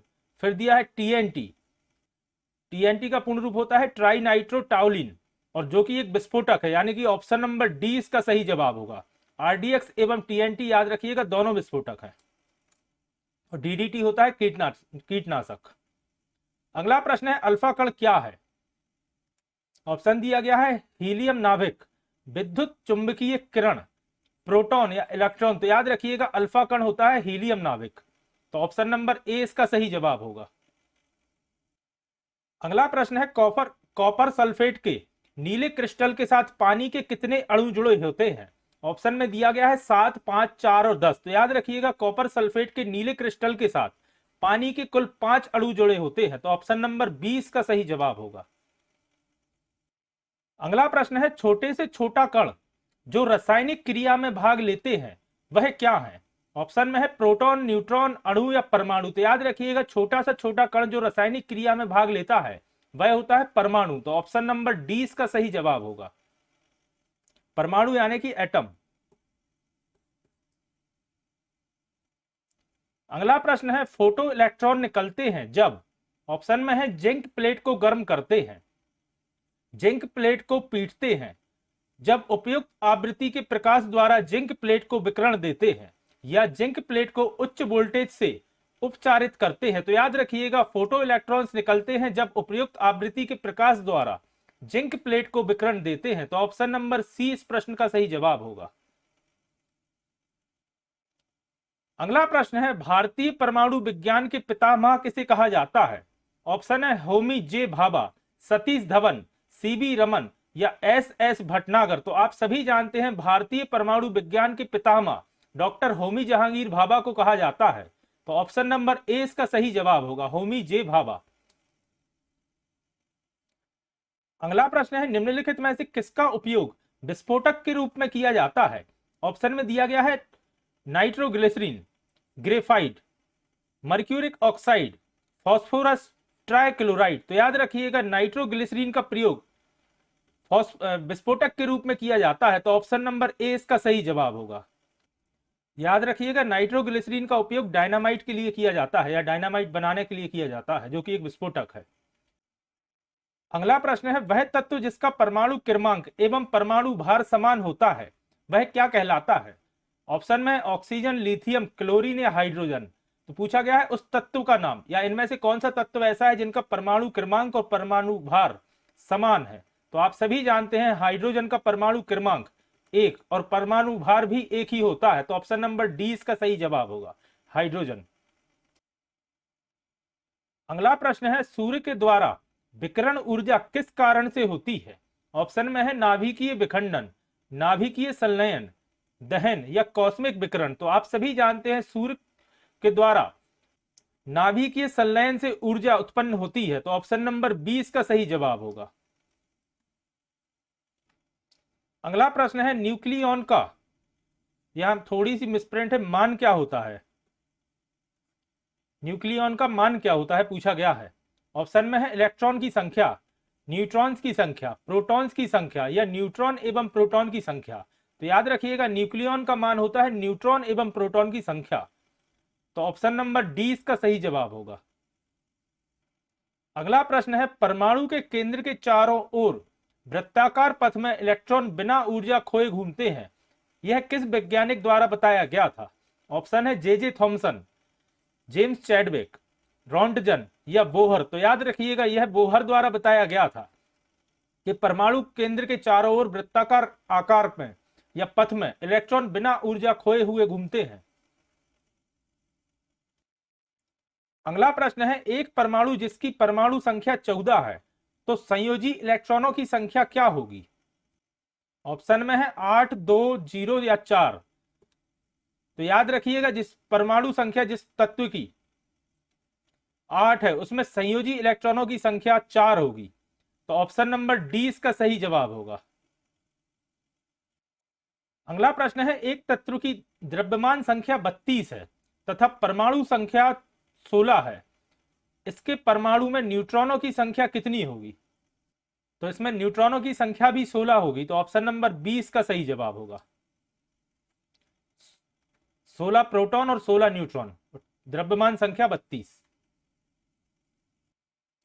अगला प्रश्न है, परमाणु के केंद्रक के चारों ओर इलेक्ट्रॉन बिना ऊर्जा खोए घूमते हैं, यह किस वैज्ञानिक द्वारा बताया गया था? यह प्रश्न दोस्तों रिपीट हो गया है और अभी अपन ने डिस्कस किया कि यह बोहर द्वारा बताया गया था। यह प्रश्न 2 से 3 बार एग्जाम में रिपीट हो चुका है।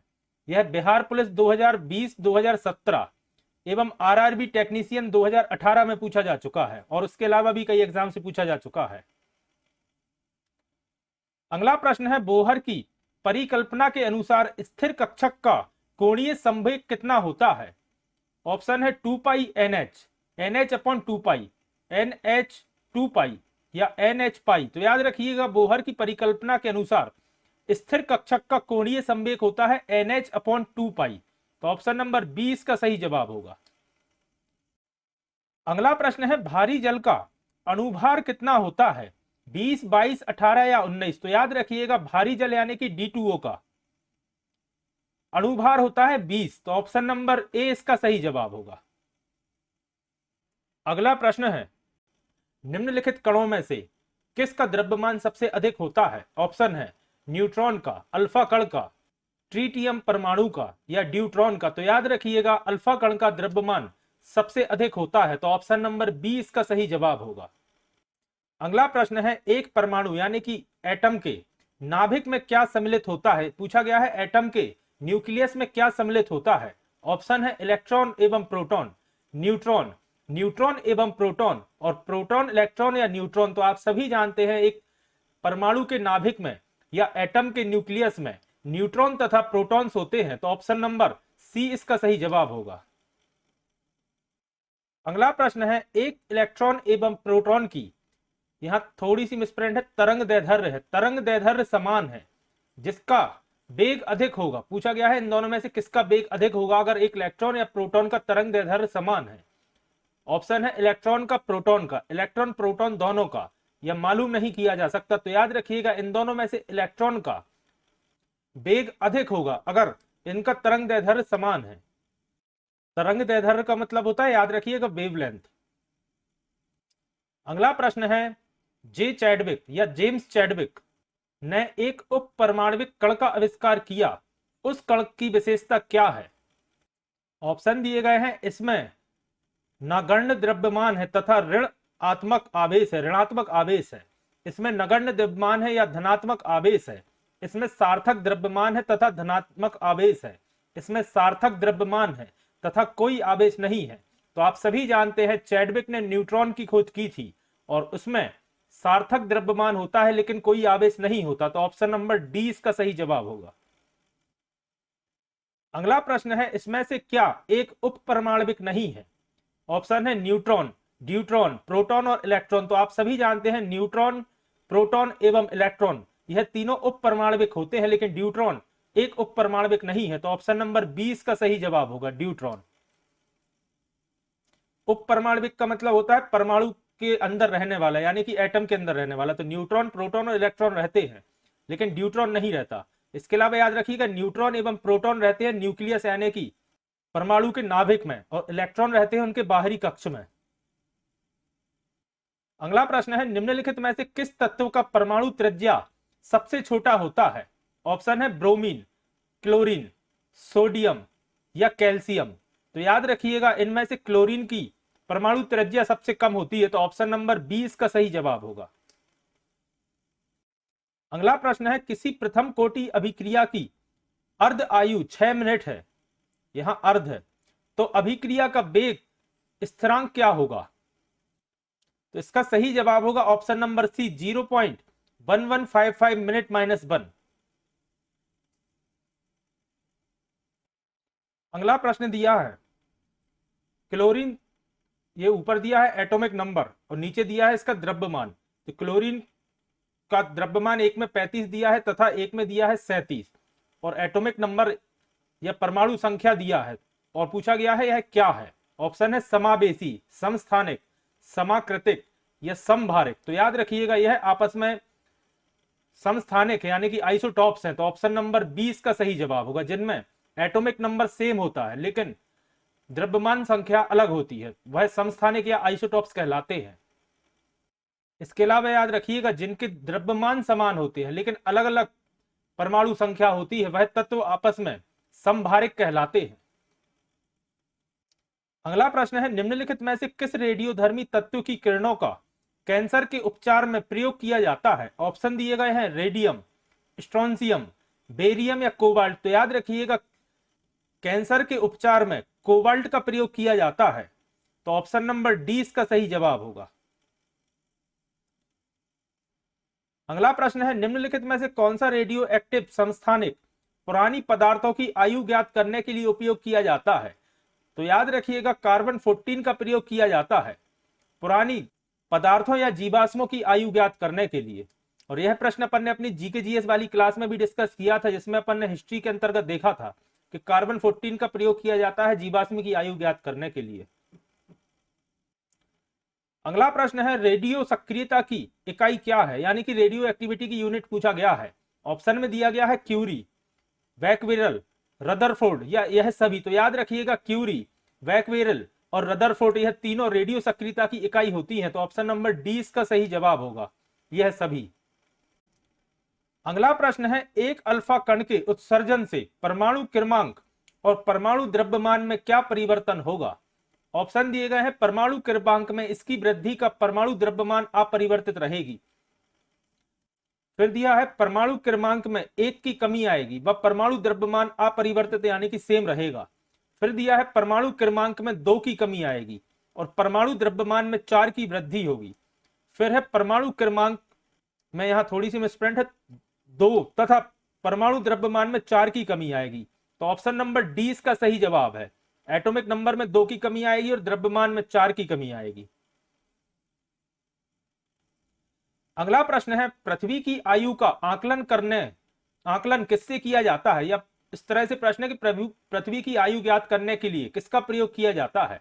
ऑप्शन है यूरेनियम डेटिंग, कार्बन डेटिंग, परमाणु घड़ी या जैविक घड़ी।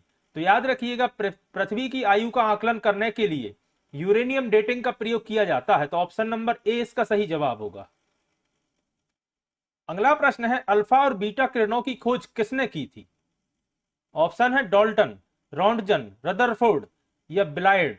तो याद रखिएगा, अल्फा एवं बीटा किरणों की खोज रदरफोर्ड ने की थी। तो ऑप्शन नंबर सी इसका सही जवाब होगा। अगला प्रश्न है, एक रेडियोधर्मी तत्व जिसके भारत में बड़े भंडार पाए जाते हैं वह कौन सा है। ऑप्शन है प्लूटोनियम, रेडियम, थोरियम या यूरेनियम। तो याद रखिएगा, भारत में मुख्य रूप से थोरियम के भंडार पाए जाते हैं। तो ऑप्शन नंबर सी इसका सही जवाब होगा। और याद रखिएगा, हाल ही में राजस्थान में थोरियम की एक बड़ी खदान का पता चला है। तो यह करंट अफेयर का भी एक काफी महत्वपूर्ण प्रश्न है, राजस्थान में थोरियम के भंडार पाए गए हैं। अगला प्रश्न है, बीटा किरणें बनी होती हैं। ऑप्शन है धन आवेशित कणों से, ऋण आवेशित कणों से, उदासीन कणों से या इनमें से कोई नहीं। तो याद रखिएगा, बीटा किरणें ऋण आवेशित कणों से बनी होती हैं, नेगेटिव चार्ज पार्टिकल से। अगला प्रश्न है, नाभिक से निकलने वाले विकिरण में किसकी भेदन क्षमता सर्वाधिक होती है। ऑप्शन है अल्फा किरणों की, बीटा किरणों की, गामा किरणों की या इनमें से कोई नहीं। तो याद रखिएगा, अगर भेदन क्षमता की बात की जाए तो भेदन क्षमता सर्वाधिक होती है गामा किरणों की। तो ऑप्शन नंबर सी इसका सही जवाब होगा। अगला प्रश्न है, निम्नलिखित में से कौन सा रेडियोधर्मी तत्व हृदय पेसमेकर बनाने में उपयोग आता है। ऑप्शन है रेडियम, यूरेनियम, ड्यूरियम या प्लूटोनियम। तो याद रखिएगा, पेसमेकर बनाने में प्लूटोनियम का उपयोग किया जाता है। तो ऑप्शन नंबर बी इसका सही जवाब होगा। अगला प्रश्न है, प्राचीन वस्तुओं की आयु ज्ञात करने के लिए प्रयुक्त रेडियोधर्मी तत्व कौन सा है। तो इसी तरह का एक प्रश्न अपन पहले भी कर चुके हैं। ऑप्शन है रेडियम, थोरियम, यूरेनियम 235 या कार्बन 14। तो याद रखिएगा, कार्बन 14 का प्रयोग किया जाता है प्राचीन वस्तुओं की आयु ज्ञात करने के लिए। अगला प्रश्न है, पृथ्वी की आयु का निर्धारण किया जा सकता है। ऑप्शन है भूवैज्ञानिक समय मापक्रम द्वारा, रेडियोमेट्रिक काल निर्धारण द्वारा, गुरुत्वीय पद्धति द्वारा या जीवाश्म पद्धति द्वारा। तो याद रखिएगा, पृथ्वी की आयु का निर्धारण रेडियोमेट्रिक काल निर्धारण द्वारा किया जाता है, जिसमें यूरेनियम का प्रयोग किया जाता है, याद रखिएगा। अगला प्रश्न है, कार्बन डेटिंग में कौन सा सिद्धांत प्रयुक्त होता है। ऑप्शन है ऊर्जा संरक्षण, संहति संरक्षण, संवेग संरक्षण या रेडियो सक्रियता। तो याद रखिएगा, कार्बन डेटिंग में रेडियो सक्रियता का सिद्धांत लागू होता है या प्रयुक्त होता है। तो ऑप्शन नंबर डी इसका सही जवाब होगा। अगला प्रश्न है, रेडियोधर्मिता की खोज किसने की थी। दोस्तों, इस प्रश्न को ट्रिपल स्टार मार्क करिएगा और याद रखिएगा, हेनरी बैकुरल ने रेडियोधर्मिता की खोज की थी। तो ऑप्शन नंबर ए इसका सही जवाब होगा। अगला प्रश्न है, चुंबकीय क्वांटम संख्या निर्धारित करती है। ऑप्शन है कक्षाओं की आकृति, कक्षाओं का अभिविन्यास, एक कक्षक की संपूर्ण ऊर्जा या एक इलेक्ट्रॉन का चक्रण। तो याद रखिएगा, चुंबकीय क्वांटम संख्या निर्धारित करती है एक कक्षक की संपूर्ण ऊर्जा। तो ऑप्शन नंबर सी इसका सही जवाब होगा। अगला प्रश्न है, निम्नलिखित में से किसने एक्स किरणों का आविष्कार किया था। याद रखिएगा, एक्स किरणों या एक्स रेज का आविष्कार किया था रॉन्टजन ने। तो ऑप्शन नंबर बी इसका सही जवाब होगा। अगला प्रश्न है, निम्नलिखित में से किसमें परमाणुओं की संख्या अधिकतम है। ऑप्शन है नाइट्रोजन का 16 ग्राम, कार्बन डाइऑक्साइड के 16 ग्राम, CH4 यानी मीथेन का 16 ग्राम या ऑक्सीजन के 16 ग्राम। तो याद रखिएगा, नाइट्रोजन के 16 ग्राम में परमाणुओं की संख्या अधिक है, पूछा गया है इनमें से। अगला प्रश्न है, रदरफोर्ड के अल्फा कण प्रकीर्णन के प्रयोग के परिणाम स्वरूप किसकी खोज की गई थी। तो याद रखिएगा, रदरफोर्ड के अल्फा कण प्रकीर्णन के प्रयोग के समय या प्रयोग के परिणाम स्वरूप परमाणु के नाभिक की खोज की गई थी। तो ऑप्शन नंबर 20 का सही जवाब होगा, एटम के न्यूक्लियस की। अगला प्रश्न है, 128 ग्राम SO2 यानी कि सल्फर डाइऑक्साइड में मोलों की संख्या कितनी होगी। तो याद रखिएगा, 128 ग्राम SO2 में मोलों की संख्या होगी 2। तो ऑप्शन नंबर 20 का सही जवाब होगा। अगला प्रश्न है, किस वैज्ञानिक ने रेडियोधर्मी तत्व जिसका नाम है रेडियम की खोज की थी? तो आप सभी जानते हैं रेडियम की खोज मैडम क्यूरी ने की थी। तो ऑप्शन नंबर डी इसका सही जवाब होगा, मैरी क्यूरी। मैरी क्यूरी एवं पीटर क्यूरी ने रेडियो एक्टिव तत्व रेडियम की खोज की थी, याद रखिएगा। और मुख्य रूप से मैरी क्यूरी ने इसका सही जवाब होगा। अगला प्रश्न है, निम्नलिखित में से कौन सा बिस्मांगी मिश्रण है? बिस्मांगी मिश्रण यानी हेट्रोजीनियस मिक्सचर। ऑप्शन है स्टेनलेस स्टील, आयोडीन युक्त नमक, गुब्बारे में भरी वायु या पीतल। तो याद रखिएगा हेट्रोजीनियस मिश्रण या हेट्रोजीनियस मिक्सचर वह होते हैं जिसमें उसमें मिले अवयवों की मात्रा अलग अलग हो। तो इनमें से आयोडीन युक्त नमक एक बिस्मांगी मिश्रण है। तो ऑप्शन नंबर 20 का सही जवाब होगा। अगला प्रश्न है, निम्नलिखित में से कौन सा एक बिस्मांगी मिश्रण नहीं है? ऑप्शन है हवा, दूध, धुआं या जेली। तो याद रखिएगा इनमें से हवा बिस्मांगी मिश्रण नहीं है। तो ऑप्शन नंबर ए इसका सही जवाब होगा। याद रखिएगा हवा एक होमोजीनियस मिक्सचर है। अगला प्रश्न है, निम्नलिखित में से कौन सा एक यौगिक है? ऑप्शन है पेट्रोलियम, मिट्टी का तेल, दूध या ग्लूकोज। तो याद रखिएगा इनमें से ग्लूकोज एक यौगिक है। तो ऑप्शन नंबर डी इसका सही जवाब होगा।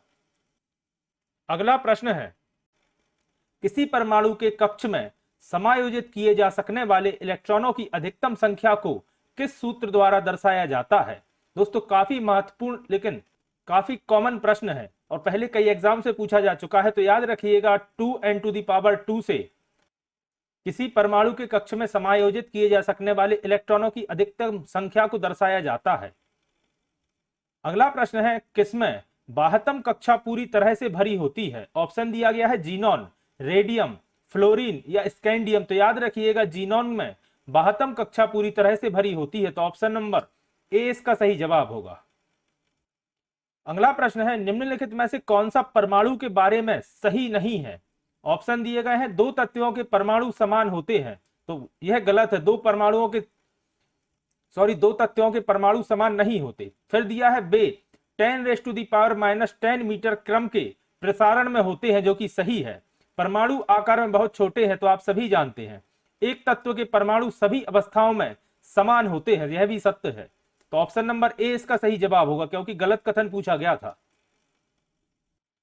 अगला प्रश्न है, धातुओं में आमतौर पर सबसे बाहरी कक्षा में कितने इलेक्ट्रॉन होते हैं? ऑप्शन है 1 2 3, 5 6 या 7 या 8, 8 9 10 या 10 से 18। तो याद रखिएगा धातुओं में आमतौर पर 5 6 7 या मैक्सिमम 8 इलेक्ट्रॉन होते हैं बाहरी कक्षा में। तो ऑप्शन नंबर 20 का सही जवाब होगा। अगला प्रश्न है, इलेक्ट्रॉन की खोज किसने की थी? तो दोस्तों यह तो काफी कॉमन प्रश्न है, स्कूल के समय से आप पढ़ते आ रहे होंगे और सभी जानते हैं जे थॉमसन ने इलेक्ट्रॉन की खोज की थी। तो ऑप्शन नंबर 20 का सही जवाब होगा। अगला प्रश्न है, परमाणु का नाभिक मॉडल पहली बार किसके द्वारा खोजा गया था? यानी कि एटम का न्यूक्लियस पहली बार किसके द्वारा खोजा गया था? तो आप सभी जानते हैं अर्नेस्ट रदरफोर्ड के द्वारा परमाणु का नाभिक मॉडल पहली बार खोजा गया था। तो ऑप्शन नंबर ए इसका सही जवाब होगा। अगला प्रश्न है, परमाणु क्रमांक 17 वाला एक तत्व नीचे दिए गए किस परमाणु क्रमांक के तत्व के समान विशेषताएं रखेगा? तो याद रखिएगा परमाणु क्रमांक 17 वाला एक तत्व परमाणु क्रमांक 35 के तत्व के समान विशेषताएं रखेगा। याद रखिएगा एटॉमिक क्रमांक 17 होता है क्लोरीन का और 35 होता है ब्रोमीन का। अगला प्रश्न है, परमाणु के नाभिक में क्या होते हैं? दोस्तों यह प्रश्न भी लगातार कई बार रिपीट हुआ है और आप सभी जानते हैं परमाणु के नाभिक में यानी कि एटम के न्यूक्लियस में प्रोटॉन और न्यूट्रॉन्स होते हैं। तो ऑप्शन नंबर डी इस प्रश्न का सही जवाब होगा। और दोस्तों पीडीएफ में प्रश्न बार बार रिपीट होने का मुख्य कारण यह है कि यह प्रश्न कई एग्जाम्स में बार बार पूछे गए हैं और मैंने प्रीवियस ईयर एग्जाम से सिलेक्टिव प्रश्नों को लिया है, इस कारण से कुछ प्रश्न पीडीएफ में अपने रिपीट हो जाते हैं। अगला प्रश्न है, किस तत्व में बाहरी सेल में 8 इलेक्ट्रॉनों की 3 कक्षाएं होती हैं? सबसे पहले दिया है क्रिप्टन, तो इसका एटॉमिक नंबर याद रखिएगा 36 क्रिप्टन का एटॉमिक नंबर होता है। फिर दिया है नियोन, इसका एटॉमिक नंबर याद रखिएगा 10 होता है। फिर है जेनॉन, इसका एटॉमिक नंबर होता है 54। फिर है आर्गन, इसका एटॉमिक नंबर होता है 18। तो आप देख के ही समझ रहे होंगे कि इसमें 3 कक्षाएं किसकी रहेंगी और आखिरी में 8 इलेक्ट्रॉन रहेंगे। 2 8 10 और आखिरी कक्षा में 8 इलेक्ट्रॉन रहेंगे, यानी कि इसका सही जवाब होगा आर्गन। तो ऑप्शन नंबर डी इसका सही जवाब होगा। अगला प्रश्न है, जिनको परमाणु, यहां मिसप्रिंट है, कणों में, जिन परमाणु कणों में सामान्य परमाणु कणों से विपरीत गुण होते हैं उन्हें किस नाम से जाना जाता है? ऑप्शन है पॉजिट्रॉन, प्रतिकण, फोटोन या न्यूट्रॉन। तो याद रखिएगा, जिनमें विपरीत गुण होते हैं उन्हें प्रतिकण के नाम से जाना जाता है। तो ऑप्शन नंबर 20 का सही जवाब होगा। अगला प्रश्न है, रदरफोर्ड प्रयोग में अल्फा कणों को एक पतली डैश डाला गया था। ऑप्शन है चांदी की पन्नी, एल्यूमिनियम की पन्नी, चांदी की प्लेट या सोने की पन्नी। तो याद रखिएगा, रदरफोर्ड ने अपने प्रयोग में सोने की पन्नी को डाला था। तो ऑप्शन नंबर डी इसका सही जवाब होगा। अगला प्रश्न है, रदरफोर्ड परमाणु मॉडल किसका वर्णन नहीं करता? याद रखिएगा, नहीं करता है पूछा गया है। और आप सभी जानते हैं, नाभिक की उपस्थिति का मुख्य रूप से वर्णन करता है रदरफोर्ड का परमाणु मॉडल। परमाणु आवेश का भी करता है, परमाणु स्थायित्व का नहीं करता, एवं इलेक्ट्रॉन की उपस्थिति का भी करता है। तो ऑप्शन नंबर सी इसका सही जवाब होगा। परमाणु के स्थायित्व का वर्णन नहीं करता रदरफोर्ड का परमाणु मॉडल। अगला प्रश्न है, एक इलेक्ट्रॉन क्या है? ऑप्शन है नेट आवेश के साथ एक उपपरमाणविक कण जो उदासीन है। तो उदासीन न्यूट्रॉन होता है, याद रखिएगा। नेट आवेश के साथ उपपरमाणविक कण जो धनात्मक है, यह होता है प्रोटॉन। नेट आवेश के साथ एक उपपरमाणविक कण जो ऋणात्मक होता है, जो कि है इलेक्ट्रॉन। तो ऑप्शन नंबर सी इसका सही जवाब होगा। फिर है नेट आवेश के साथ उपपरमाणविक कण जो शून्य है।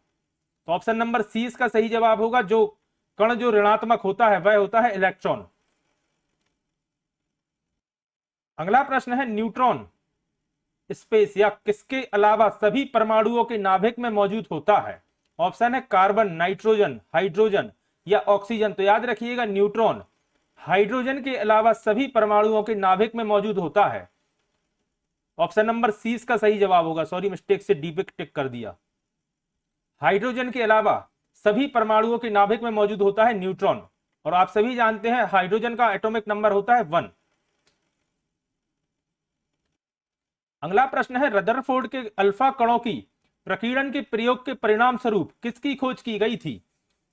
ऑप्शन है न्यूट्रॉन, प्रोटॉन, परमाणु के नाभिक या इलेक्ट्रॉन। तो याद रखिएगा, रदरफोर्ड के अल्फा कणों के प्रकीर्णन के परिणाम स्वरूप परमाणु के नाभिक की खोज की गई थी, या परमाणु में नाभिक की खोज की गई थी कि एटम में एक न्यूक्लियस होता है। अगला प्रश्न है, कौन सा परमाणु का उप परमाणविक कण नहीं है? तो इस तरह का प्रश्न भी पहले रिपीट हो चुका है। ऑप्शन दिया गया है जीनॉन, न्यूट्रॉन, प्रोटॉन या इलेक्ट्रॉन। तो याद रखिएगा, जीनॉन नहीं है। तो ऑप्शन नंबर ए इसका सही जवाब होगा। अगला प्रश्न है, निम्नलिखित में से किन कणों में सकारात्मक आवेश होता है? तो आप सभी जानते हैं, सकारात्मक आवेश प्रोटॉन में होता है। तो ऑप्शन नंबर 20 का सही जवाब होगा। और इस तरह के मिलते जुलते लैंग्वेज के अपन ने और भी क्वेश्चन सॉल्व किए हैं। बाकी है अलग अलग एग्जाम में किस तरह से पूछते हैं। इस वजह से मैंने सभी एग्जाम में जो सेम क्वेश्चन है वह अपनी पीडीएफ में लिए हैं, ताकि आपको एग्जाम में कंफ्यूजन ना हो। अगला प्रश्न है, परमाणु शब्द को किसने खोजा था? काफी महत्वपूर्ण प्रश्न है, चाहे तो आप स्टार मार्क करिएगा। ऑप्शन है डाल्टन, कनाद, लेवाइजियर या डेमोक्रिटस। तो याद रखिएगा, परमाणु शब्द डेमोक्रिटस ने खोजा था। तो ऑप्शन नंबर डी इसका सही जवाब होगा। और याद रखिएगा, फादर ऑफ केमिस्ट्री लेवाइजियर को कहा जाता है। अगला प्रश्न है, बोर के एटम के मॉडल की अभिधारणा के अनुसार क्या होता है जब एक इलेक्ट्रॉन ऊर्जा के फोटोन को अवशोषित करता है? ऑप्शन दिया गया है, वह एक ही कक्षा में रहता है लेकिन तेजी से दोलन करता है, वह प्रकाश ऊर्जा उत्सर्जित करता है, वह भीतरी कक्षा में जाता है, या वह अगली बाहरी कक्षा में जाता है। तो दोस्तों, यह काफी कॉमन प्रश्न है, पहले कई एग्जाम से पूछा जा चुका है। और याद रखिएगा, जब एक इलेक्ट्रॉन ऊर्जा के फोटोन को अवशोषित करता है तो वह अगली कक्षा यानी कि बाहरी कक्षा में चला जाता है। तो ऑप्शन नंबर डी इस प्रश्न का सही जवाब होगा। अगला प्रश्न है, सबसे बाहरी ऑर्बिट में डैश में इलेक्ट्रॉन की संख्या एक समान होती है। ऑप्शन में दिया गया है ऑक्सीजन एवं फ्लोरीन, आर्सेनिक एवं बिस्मथ, हाइड्रोजन एवं हीलियम या आर्गन एवं पोटेशियम। तो याद रखिएगा, इसका सही जवाब होगा आर्सेनिक एवं बिस्मथ। आर्सेनिक का एटॉमिक नंबर होता है 33 यानी कि 33, और बिस्मथ का होता है 83। और इनके बाहरी ऑर्बिट में एक समान इलेक्ट्रॉनों की संख्या होती है। इसके अलावा देखिएगा, potassium is a chemical element with symbol K and atomic number 19, classified as alkali metal. Argon, जिसका सिंबल याद रखिएगा Ar होता है, इज अ केमिकल एलिमेंट, जो कि एक इनर्ट गैस है ग्रुप 18 की, और इसका एटॉमिक नंबर भी 18 होता है, याद रखिएगा। अगला प्रश्न है, कैथोड किरण का उपयोग या प्रयोग पहली बार किसके द्वारा किया गया था? ऑप्शन है रदरफोर्ड, डाल्टन, जे थॉमसन या गोल्डस्टीन। तो याद रखिएगा, कैथोड किरणों का प्रयोग सबसे पहले जे थॉमसन के द्वारा किया गया था। तो ऑप्शन नंबर सी इसका सही जवाब होगा। अगला प्रश्न है, इलेक्ट्रॉन के समतुल्य प्रतिद्रव्य कणों को क्या कहा जाता है? तो याद रखिएगा, इलेक्ट्रॉन के समतुल्य प्रतिद्रव्य कणों को पॉजिट्रॉन कहा जाता है। तो ऑप्शन नंबर डी इस प्रश्न का सही जवाब होगा। अगला प्रश्न है, क्या विद्युतीय तटस्थ और कमजोर सूक्ष्माणु पर परस्पर प्रभाव है? ऑप्शन है न्यूट्रिनो, पॉजिट्रो, इलेक्ट्रॉन या प्रोटॉन। तो याद रखिएगा, इसका सही जवाब होगा न्यूट्रिनो। विद्युतीय तटस्थ और कमजोर सूक्ष्माणु पर परस्पर प्रभाव है। अगला प्रश्न है, उन 3 तत्वों को नामित करें जिनके सबसे बाहरी सेल में केवल एक इलेक्ट्रॉन होता है। ऑप्शन है मैग्नीशियम, कैल्शियम एवं बेरियम, लिथियम, सोडियम एवं पोटेशियम, हीलियम, नियोन और आर्गन। मैग्नीशियम, हीलियम एवं नियोन। तो याद रखिएगा, जिनके बाहरी सेल में केवल एक इलेक्ट्रॉन होता है वह है लिथियम, सोडियम एवं पोटेशियम। तो ऑप्शन नंबर बी इस प्रश्न का सही जवाब होगा। लिथियम का एटॉमिक नंबर होता है 3 और सिंबल होता है Li। सोडियम का एटॉमिक नंबर होता है 11 और सिंबल आप सभी जानते हैं Na। और पोटेशियम का एटॉमिक नंबर होता है 19 और सिंबल होता है K।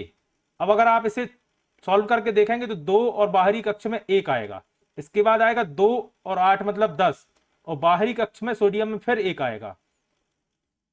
और अगर पोटेशियम की बात की जाए तो 2 8 8 यानी कि 18, और फिर बाहरी कक्ष में 1 आएगा। और प्रश्न में पूछा गया था बाहरी सेल में केवल एक इलेक्ट्रॉन होता है, तो इसका सही जवाब होगा लिथियम, सोडियम एवं पोटेशियम। अगला प्रश्न है, किस तत्व में सबसे बाह्यतम कोष में 2 इलेक्ट्रॉन होते हैं? अभी अपन ने देखा पोटेशियम में 1 होता है, लिथियम में 1 होता है और सोडियम में 1 होता है। पोटेशियम का एटॉमिक नंबर 19, लिथियम का 3 और सोडियम यानी कि Na का होता है 11। इसके अलावा कैल्शियम का एटॉमिक नंबर होता है 20, याद रखिएगा। अब अगर इसे आप सॉल्व करेंगे तो आएगा 2 8 10 और 8 18 और बचा कितना 2, और पूछा गया था 2 इलेक्ट्रॉन किसके बाहरी कोष में होते हैं? तो याद रखिएगा, कैल्शियम के बाहरी कोष में 2 इलेक्ट्रॉन होते हैं। अगला प्रश्न है, एक तत्व की परमाणु संख्या यदि 13 है तो इस तत्व में कितने सेल होंगे? तो 2 और 8 10 और आखिरी सेल में बचेगा 3 इलेक्ट्रॉन, तो इसमें टोटल 3 सेल होंगे। तो ऑप्शन नंबर ए इस प्रश्न का सही जवाब होगा। अगला प्रश्न है, हीलियम को छोड़कर सभी नोबेल गैसों में सबसे बाहरी कोष में कितने इलेक्ट्रॉन होते हैं? तो याद रखिएगा, हीलियम को छोड़कर सभी नोबेल गैसेस के आखिरी कोष में 8 इलेक्ट्रॉन होते हैं। तो ऑप्शन नंबर डी इस प्रश्न का सही जवाब होगा। और याद रखिएगा, हीलियम का एटॉमिक नंबर होता है 2, इस कारण से इसके आखिरी कक्ष में या एकमात्र कक्ष रहता है, इसमें 2 इलेक्ट्रॉन होते हैं। हीलियम के अलावा सभी उत्कृष्ट गैसों के बाहरी कोष में 8 इलेक्ट्रॉन होते हैं। हीलियम, जिसमें परमाणु द्रव्यमान 2 होता है, इसके एकमात्र कोष में 2 इलेक्ट्रॉन होते हैं। और यहां थोड़ी सी मिसप्रिंट हो गई, परमाणु द्रव्यमान नहीं, ये क्रमांक है। परमाणु क्रमांक होता है 2 और परमाणु द्रव्यमान होता है 4, याद रखिएगा। अगला प्रश्न है, यदि क्रिप्टॉन की परमाणु संख्या 36 है तो उसका इलेक्ट्रॉनिक विन्यास कितना होगा? तो अगर परमाणु संख्या यानी कि एटॉमिक नंबर 36 है तो यह इस तरह से आएगा, 2 8 यानी कि ये हो गया 10, इसके बाद 18 तो हो गया 28, और बचे हुए चौथे सेल में आएगा 8, तो कंप्लीट एटॉमिक नंबर 36 कंप्लीट हो गया। तो 2 8 18 8 इसका विन्यास होगा 2 8 18 8, यानी कि ऑप्शन नंबर 20 का सही जवाब होगा। याद रखिएगा, चौथे सेल में अधिकतम 32 इलेक्ट्रॉन तक आ सकते हैं। आइए बढ़ते हैं अपने अगले प्रश्न की तरफ। एक ऑक्सीजन परमाणु में कितने संयोजी इलेक्ट्रॉन होते हैं? तो अगर ऑक्सीजन का अपन विन्यास देखें तो होगा 2 और 6, क्योंकि इसका एटॉमिक नंबर होता है 8। अब इसको 8 कंप्लीट करने के लिए इसमें 2 इलेक्ट्रॉन्स की जरूरत है जो कि संयोजी इलेक्ट्रॉन्स कहलाते हैं। तो ऑप्शन नंबर ए इस प्रश्न का सही जवाब होगा। संयोजी इलेक्ट्रॉन वह इलेक्ट्रॉन की संख्या होती है जो 8 कंप्लीट करने के लिए जरूरत होती है, और इसमें आप देख सकते हैं 6 में 2 की जरूरत है 8 कंप्लीट करने को। इसका मतलब है संयोजी इलेक्ट्रॉनों की संख्या इसमें 2 होगी ऑक्सीजन में। अगला प्रश्न है, एक तत्व का इलेक्ट्रॉनिक विन्यास 282 है तो तत्व कौन सा है? तो 282 यानी कि इसका एटॉमिक नंबर हुआ 12, और आप सभी जानते हैं 12 एटॉमिक नंबर होता है मैग्नीशियम का, तो ऑप्शन नंबर सी इसका सही जवाब होगा। इसके अलावा याद रखिएगा पोटेशियम का एटॉमिक नंबर होता है 19, सोडियम का होता है 11 और रेडॉन का होता है 86, इन्हें भी याद रखिएगा। अगला प्रश्न है, तीसरी कक्षा को कौन सा सेल के रूप में निरूपित किया जाता है, यानी कि तीसरी कक्षा को कौन से सेल के रूप में जाना जाता है? तो याद रखिएगा पहले को के नाम से जाना जाता है, दूसरे को एल के, तीसरा एम और चौथा एन। तो याद रखिएगा तीसरे पूछा गया है और तीसरी कक्षा होगी ऑप्शन नंबर डी, एम के नाम से जाना जाता है तीसरी कक्षा के सेल को। इलेक्ट्रॉन केवल कुछ स्थिर कक्षाओं में घूम सकता है और उसकी निश्चित ऊर्जा होती है जिसे ऊर्जा स्तर कहा जाता है, या के एल एम एन आदि नामक स्थिर अवस्थाएं होती हैं, याद रखिएगा। अगला प्रश्न है, एक कोष में मौजूद इलेक्ट्रॉनों की अधिकतम संख्या किस सूत्र द्वारा ज्ञात की जा सकती है? तो यह प्रश्न अपन पहले भी डिस्कस कर चुके हैं और याद रखिएगा इसका सूत्र होता है 2n⁻²। n की जगह आप इधर कक्षा को रखेंगे, कक्षा का क्रमांक अपन ने देखा था KLMN। अब अगर अपन k की बात करी जाए तो n की जगह पे रखेंगे अपन 1, 1 2 3 4 इनका क्रमांक रहेगा। तो 1 का स्क्वायर 1 और इंटू 2, तो यानी कि k के अंतर्गत 2 इलेक्ट्रॉन आएंगे। इसी तरह से l की जगह मतलब n की जगह पर अगर अपन l को रखेंगे तो 2 का स्क्वायर 4 और दूनी 8, तो इधर आएगा 8। फिर इसी तरह से n की जगह पर अपन अगर m को रखेंगे तो 3 का स्क्वायर 9 और 9 दूनी 18, तो यहाँ 18 इलेक्ट्रॉन्स आएंगे। फिर n की जगह अगर अपन l को रखेंगे तो 4 का स्क्वायर 16 और 16 इंटू 2, तो यहाँ आएगा 32। इस तरह से इसका सीक्वेंस रहता है, याद रखिएगा। और फॉर्मूला भी याद रखिएगा 2n⁻²। अगला प्रश्न है, समान रासायनिक गुण वाले दो तत्वों के लिए निम्नलिखित में से कौन सा विकल्प सही है? ऑप्शन है, तत्वों में संयोजी इलेक्ट्रॉनों की संख्या समान होगी, तत्वों में संयोजी इलेक्ट्रॉनों की संख्या भिन्न होगी, तत्वों में परमाणु द्रव्यमान भिन्न होता है, तत्वों में परमाणु द्रव्यमान समान होता है। तो याद रखिएगा समान रासायनिक गुण वाले तत्वों के लिए तत्वों में संयोजी इलेक्ट्रॉनों की संख्या समान होगी, तो ऑप्शन नंबर ए इस प्रश्न का सही जवाब है। अगला प्रश्न है, किसके बाह्यतम कोष में 1 से 3 इलेक्ट्रॉन होते हैं? तो पूछा गया है किसके आखिरी या मतलब बाह्यतम कोष में 1 से लेकर 3 तक इलेक्ट्रॉन होते हैं। तो याद रखिएगा धातुओं के बाह्यतम कोष में 1 से 3 इलेक्ट्रॉन होते हैं, तो ऑप्शन नंबर 20 प्रश्न का सही जवाब होगा। ग्रुप डी 2018 में पूछा जा चुका है। अगला प्रश्न है, सर्वाधिक स्थिर या अक्रिय परमाणुओं के बाह्य कोष में इलेक्ट्रॉनों की संख्या कितनी होती है? 4, 1, 6 या 8। तो याद रखिएगा सर्वाधिक स्थिर या अक्रिय परमाणु के बाहरी कोष में या बाह्य कोष में इलेक्ट्रॉनों की संख्या अधिकतम होती है 8। तो ऑप्शन नंबर डी इस प्रश्न का सही जवाब हो गया। आरआरबी जेई 2019 में पूछा गया था। अगला प्रश्न है, किसी परमाणु के कोष में समायोजित किया जा सकने वाला अधिकतम इलेक्ट्रॉनों की संख्या कितनी होगी? तो अभी अपन ने डिस्कस किया था के कोष में अधिकतम संख्या होती है 2, तो ऑप्शन नंबर सी इस प्रश्न का सही जवाब होगा। अगला प्रश्न है, एन कोष में समायोजित किया जा सकने वाले इलेक्ट्रॉनों की संख्या कितनी होगी? तो एन होता है आखिरी मतलब चौथा सेल या कोष, तो याद रखिएगा एन में होती है मैक्सिमम संख्या 32 की, तो ऑप्शन नंबर 4 इस प्रश्न ऑप्शन नंबर 20 प्रश्न का सही जवाब होगा।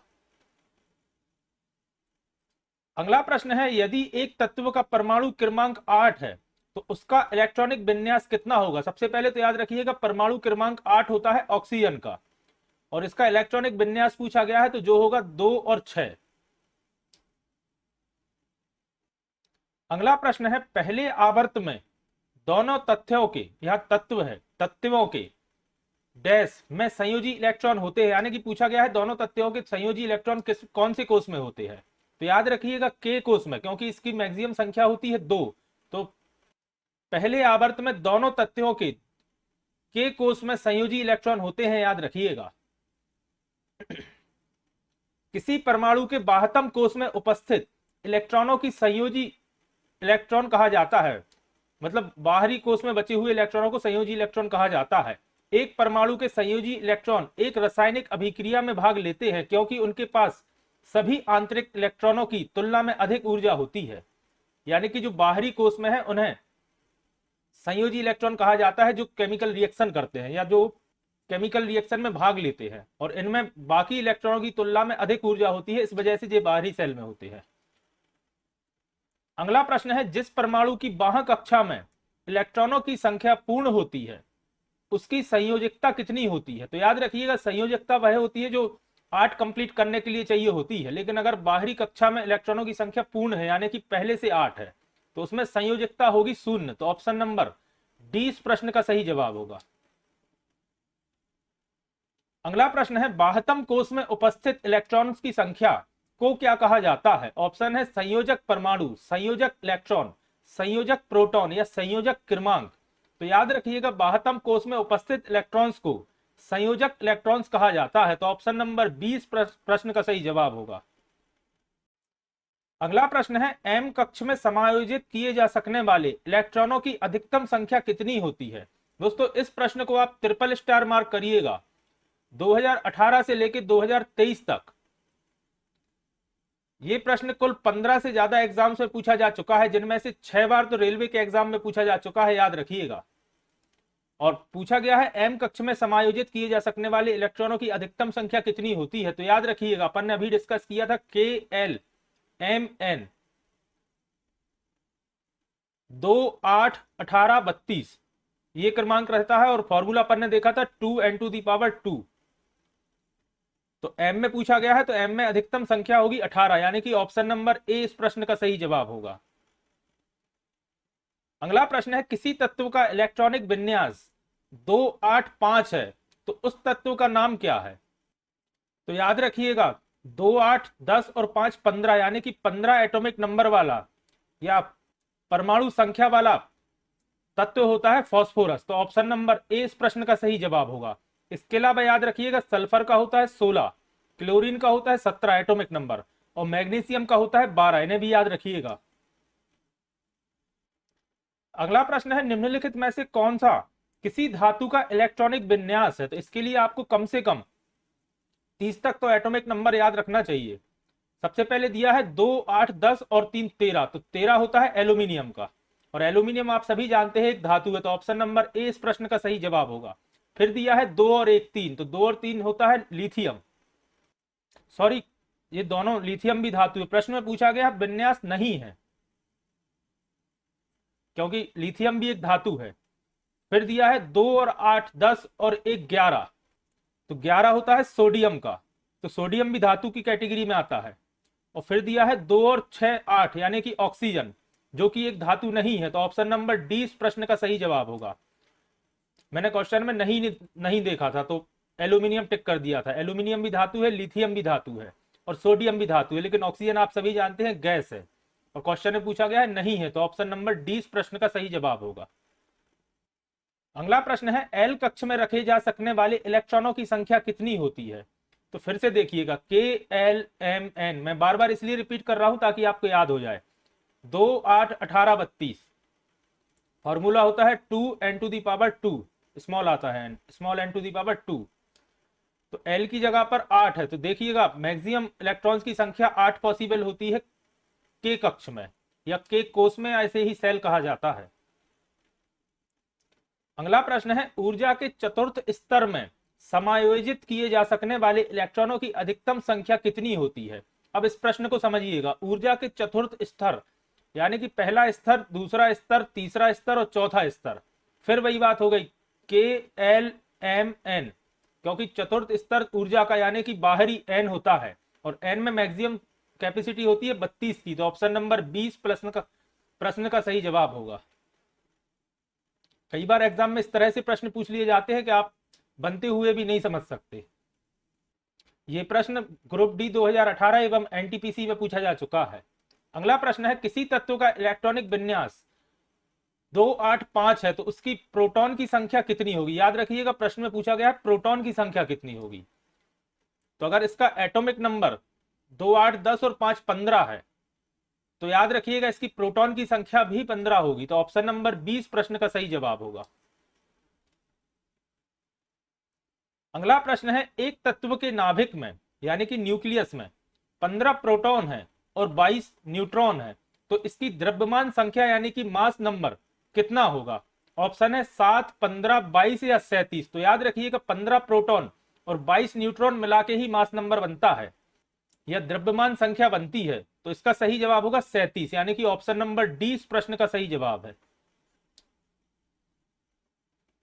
अगला प्रश्न है, वह तत्व जिसकी द्रव्यमान संख्या एक समान है परंतु भिन्न परमाणु संख्या है उसे क्या कहते हैं। तो याद रखिएगा जिसकी द्रव्यमान संख्या एक जैसी है लेकिन परमाणु संख्याएं अलग अलग है उसे आइसोबार कहा जाता है। तो ऑप्शन नंबर 20 प्रश्न का सही जवाब होगा।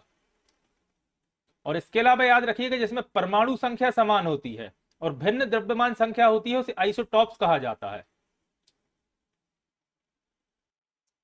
अगला प्रश्न है, इनमें से कौन सा एक धातु का इलेक्ट्रॉनिक विन्यास है। सबसे पहले दिया है 2, 8 और 3 जो कि हुआ 13। 13 होता है एल्यूमिनियम का एटॉमिक नंबर। फिर है 2, 8, 6 यानी कि 16। 16 होता है सल्फर का एटॉमिक नंबर। 2, 8, 4 यानी कि 14। 14 होता है सिलिकॉन का। और 2, 8, 5 होता है फास्फोरस का 15। पूछा गया है विन्यास है जिसमें धातु का इलेक्ट्रॉन मतलब धातु कौन सा है इनमें से पूछा गया है। तो इन चारों में से एल्यूमिनियम धातु है जिसका एटॉमिक नंबर 13 होता है। इसके अलावा याद रखिएगा सिलिकॉन उपधातु की कैटेगरी में आता है जो कि धातु नहीं है। अगला प्रश्न है, एक तत्व का इलेक्ट्रॉनिक विन्यास 2, 8, 8, 1 यानी कि 10 और 1 19 है तो तत्व का नाम क्या है। तो 19 होता है एटॉमिक नंबर पोटेशियम का। तो ऑप्शन नंबर 20 प्रश्न का सही जवाब होगा। इसके अलावा याद रखिएगा मैग्नीशियम का होता है 12, रेडॉन का होता है 86, 86 और सोडियम का होता है 11। तो इन्हें भी याद रखिएगा। सोडियम को Na से दर्शाया जाता है याद रखिएगा और N का मतलब होता है नाइट्रोजन। इसमें कंफ्यूज हो जाते हैं अधिकतर लोग। अगला प्रश्न है, एक तत्व के समस्थानिक की द्रव्यमान संख्या 298 है 298 है। यदि इसके नाभिक में 188 न्यूट्रॉन है तो इसकी परमाणु संख्या कितनी होगी। तो याद रखिएगा अगर द्रव्यमान संख्या 289 है और द्रव्यमान संख्या होती है न्यूट्रॉन प्लस प्रोटॉन की संख्या यानी कि 188 में कितना जोड़ा जाए कि 298 बन जाए। तो इसमें से माइनस कर देंगे 298 माइनस 188 तो 110 इसका सही जवाब होगा। प्रोटॉन की संख्या होगी 110। तो ऑप्शन नंबर डी इस प्रश्न का सही जवाब होगा। प्रोटॉन प्लस न्यूट्रॉन याद रखिएगा मास नंबर बनता है। अगला प्रश्न है, परमाणु क्रमांक को किस अक्षर द्वारा निरूपित किया जाता है यानी कि दर्शाया जाता है या सिंबल पूछा गया है परमाणु क्रमांक यानी कि एटॉमिक नंबर का। तो याद रखिएगा एटॉमिक नंबर को Z से दर्शाया जाता है। तो ऑप्शन नंबर सी इस प्रश्न का सही जवाब होगा। और इसके अलावा याद रखिएगा मास नंबर या द्रव्यमान को A से दर्शाया जाता है। इसमें अधिकतर लोग कंफ्यूज हो जाते हैं। एटॉमिक नंबर में लोग समझते हैं A है लेकिन एटॉमिक नंबर होता है Z और मास नंबर होता है A, याद रखिएगा। अगला प्रश्न है, एल्यूमिनियम परमाणु में इलेक्ट्रॉनिक का सही वितरण कौन सा है यानी कि इसमें भी विन्यास पूछा गया है इलेक्ट्रॉनिक विन्यास कितना है। तो एल्यूमिनियम का एटॉमिक नंबर होता है 13 याद रखिएगा। तो इसे लिखेंगे 2, 8 और बचे हुए आते हैं तीसरे सेल में तो 3, 2, 8, 3 इसका सही जवाब होगा यानी कि ऑप्शन नंबर 20 प्रश्न का सही जवाब है। अगला प्रश्न है, एक तत्व का इलेक्ट्रॉनिक विन्यास 2, 8, 4 है तो तत्व का नाम क्या है। 2, 8, 4 यानी कि 14। तो 14 इलेक्ट्रॉनिक नंबर होता है एटॉमिक नंबर होता है सिलिकॉन का। तो ऑप्शन नंबर डी 20 प्रश्न का सही जवाब होगा। इसके अलावा याद रखिएगा पोटेशियम का होता है 13, सोडियम का अभी अपन ने डिस्कस किया था 11 और मैग्नीशियम का होता है 12। याद रखिएगा पोटेशियम का 13 और सिलिकॉन का 14।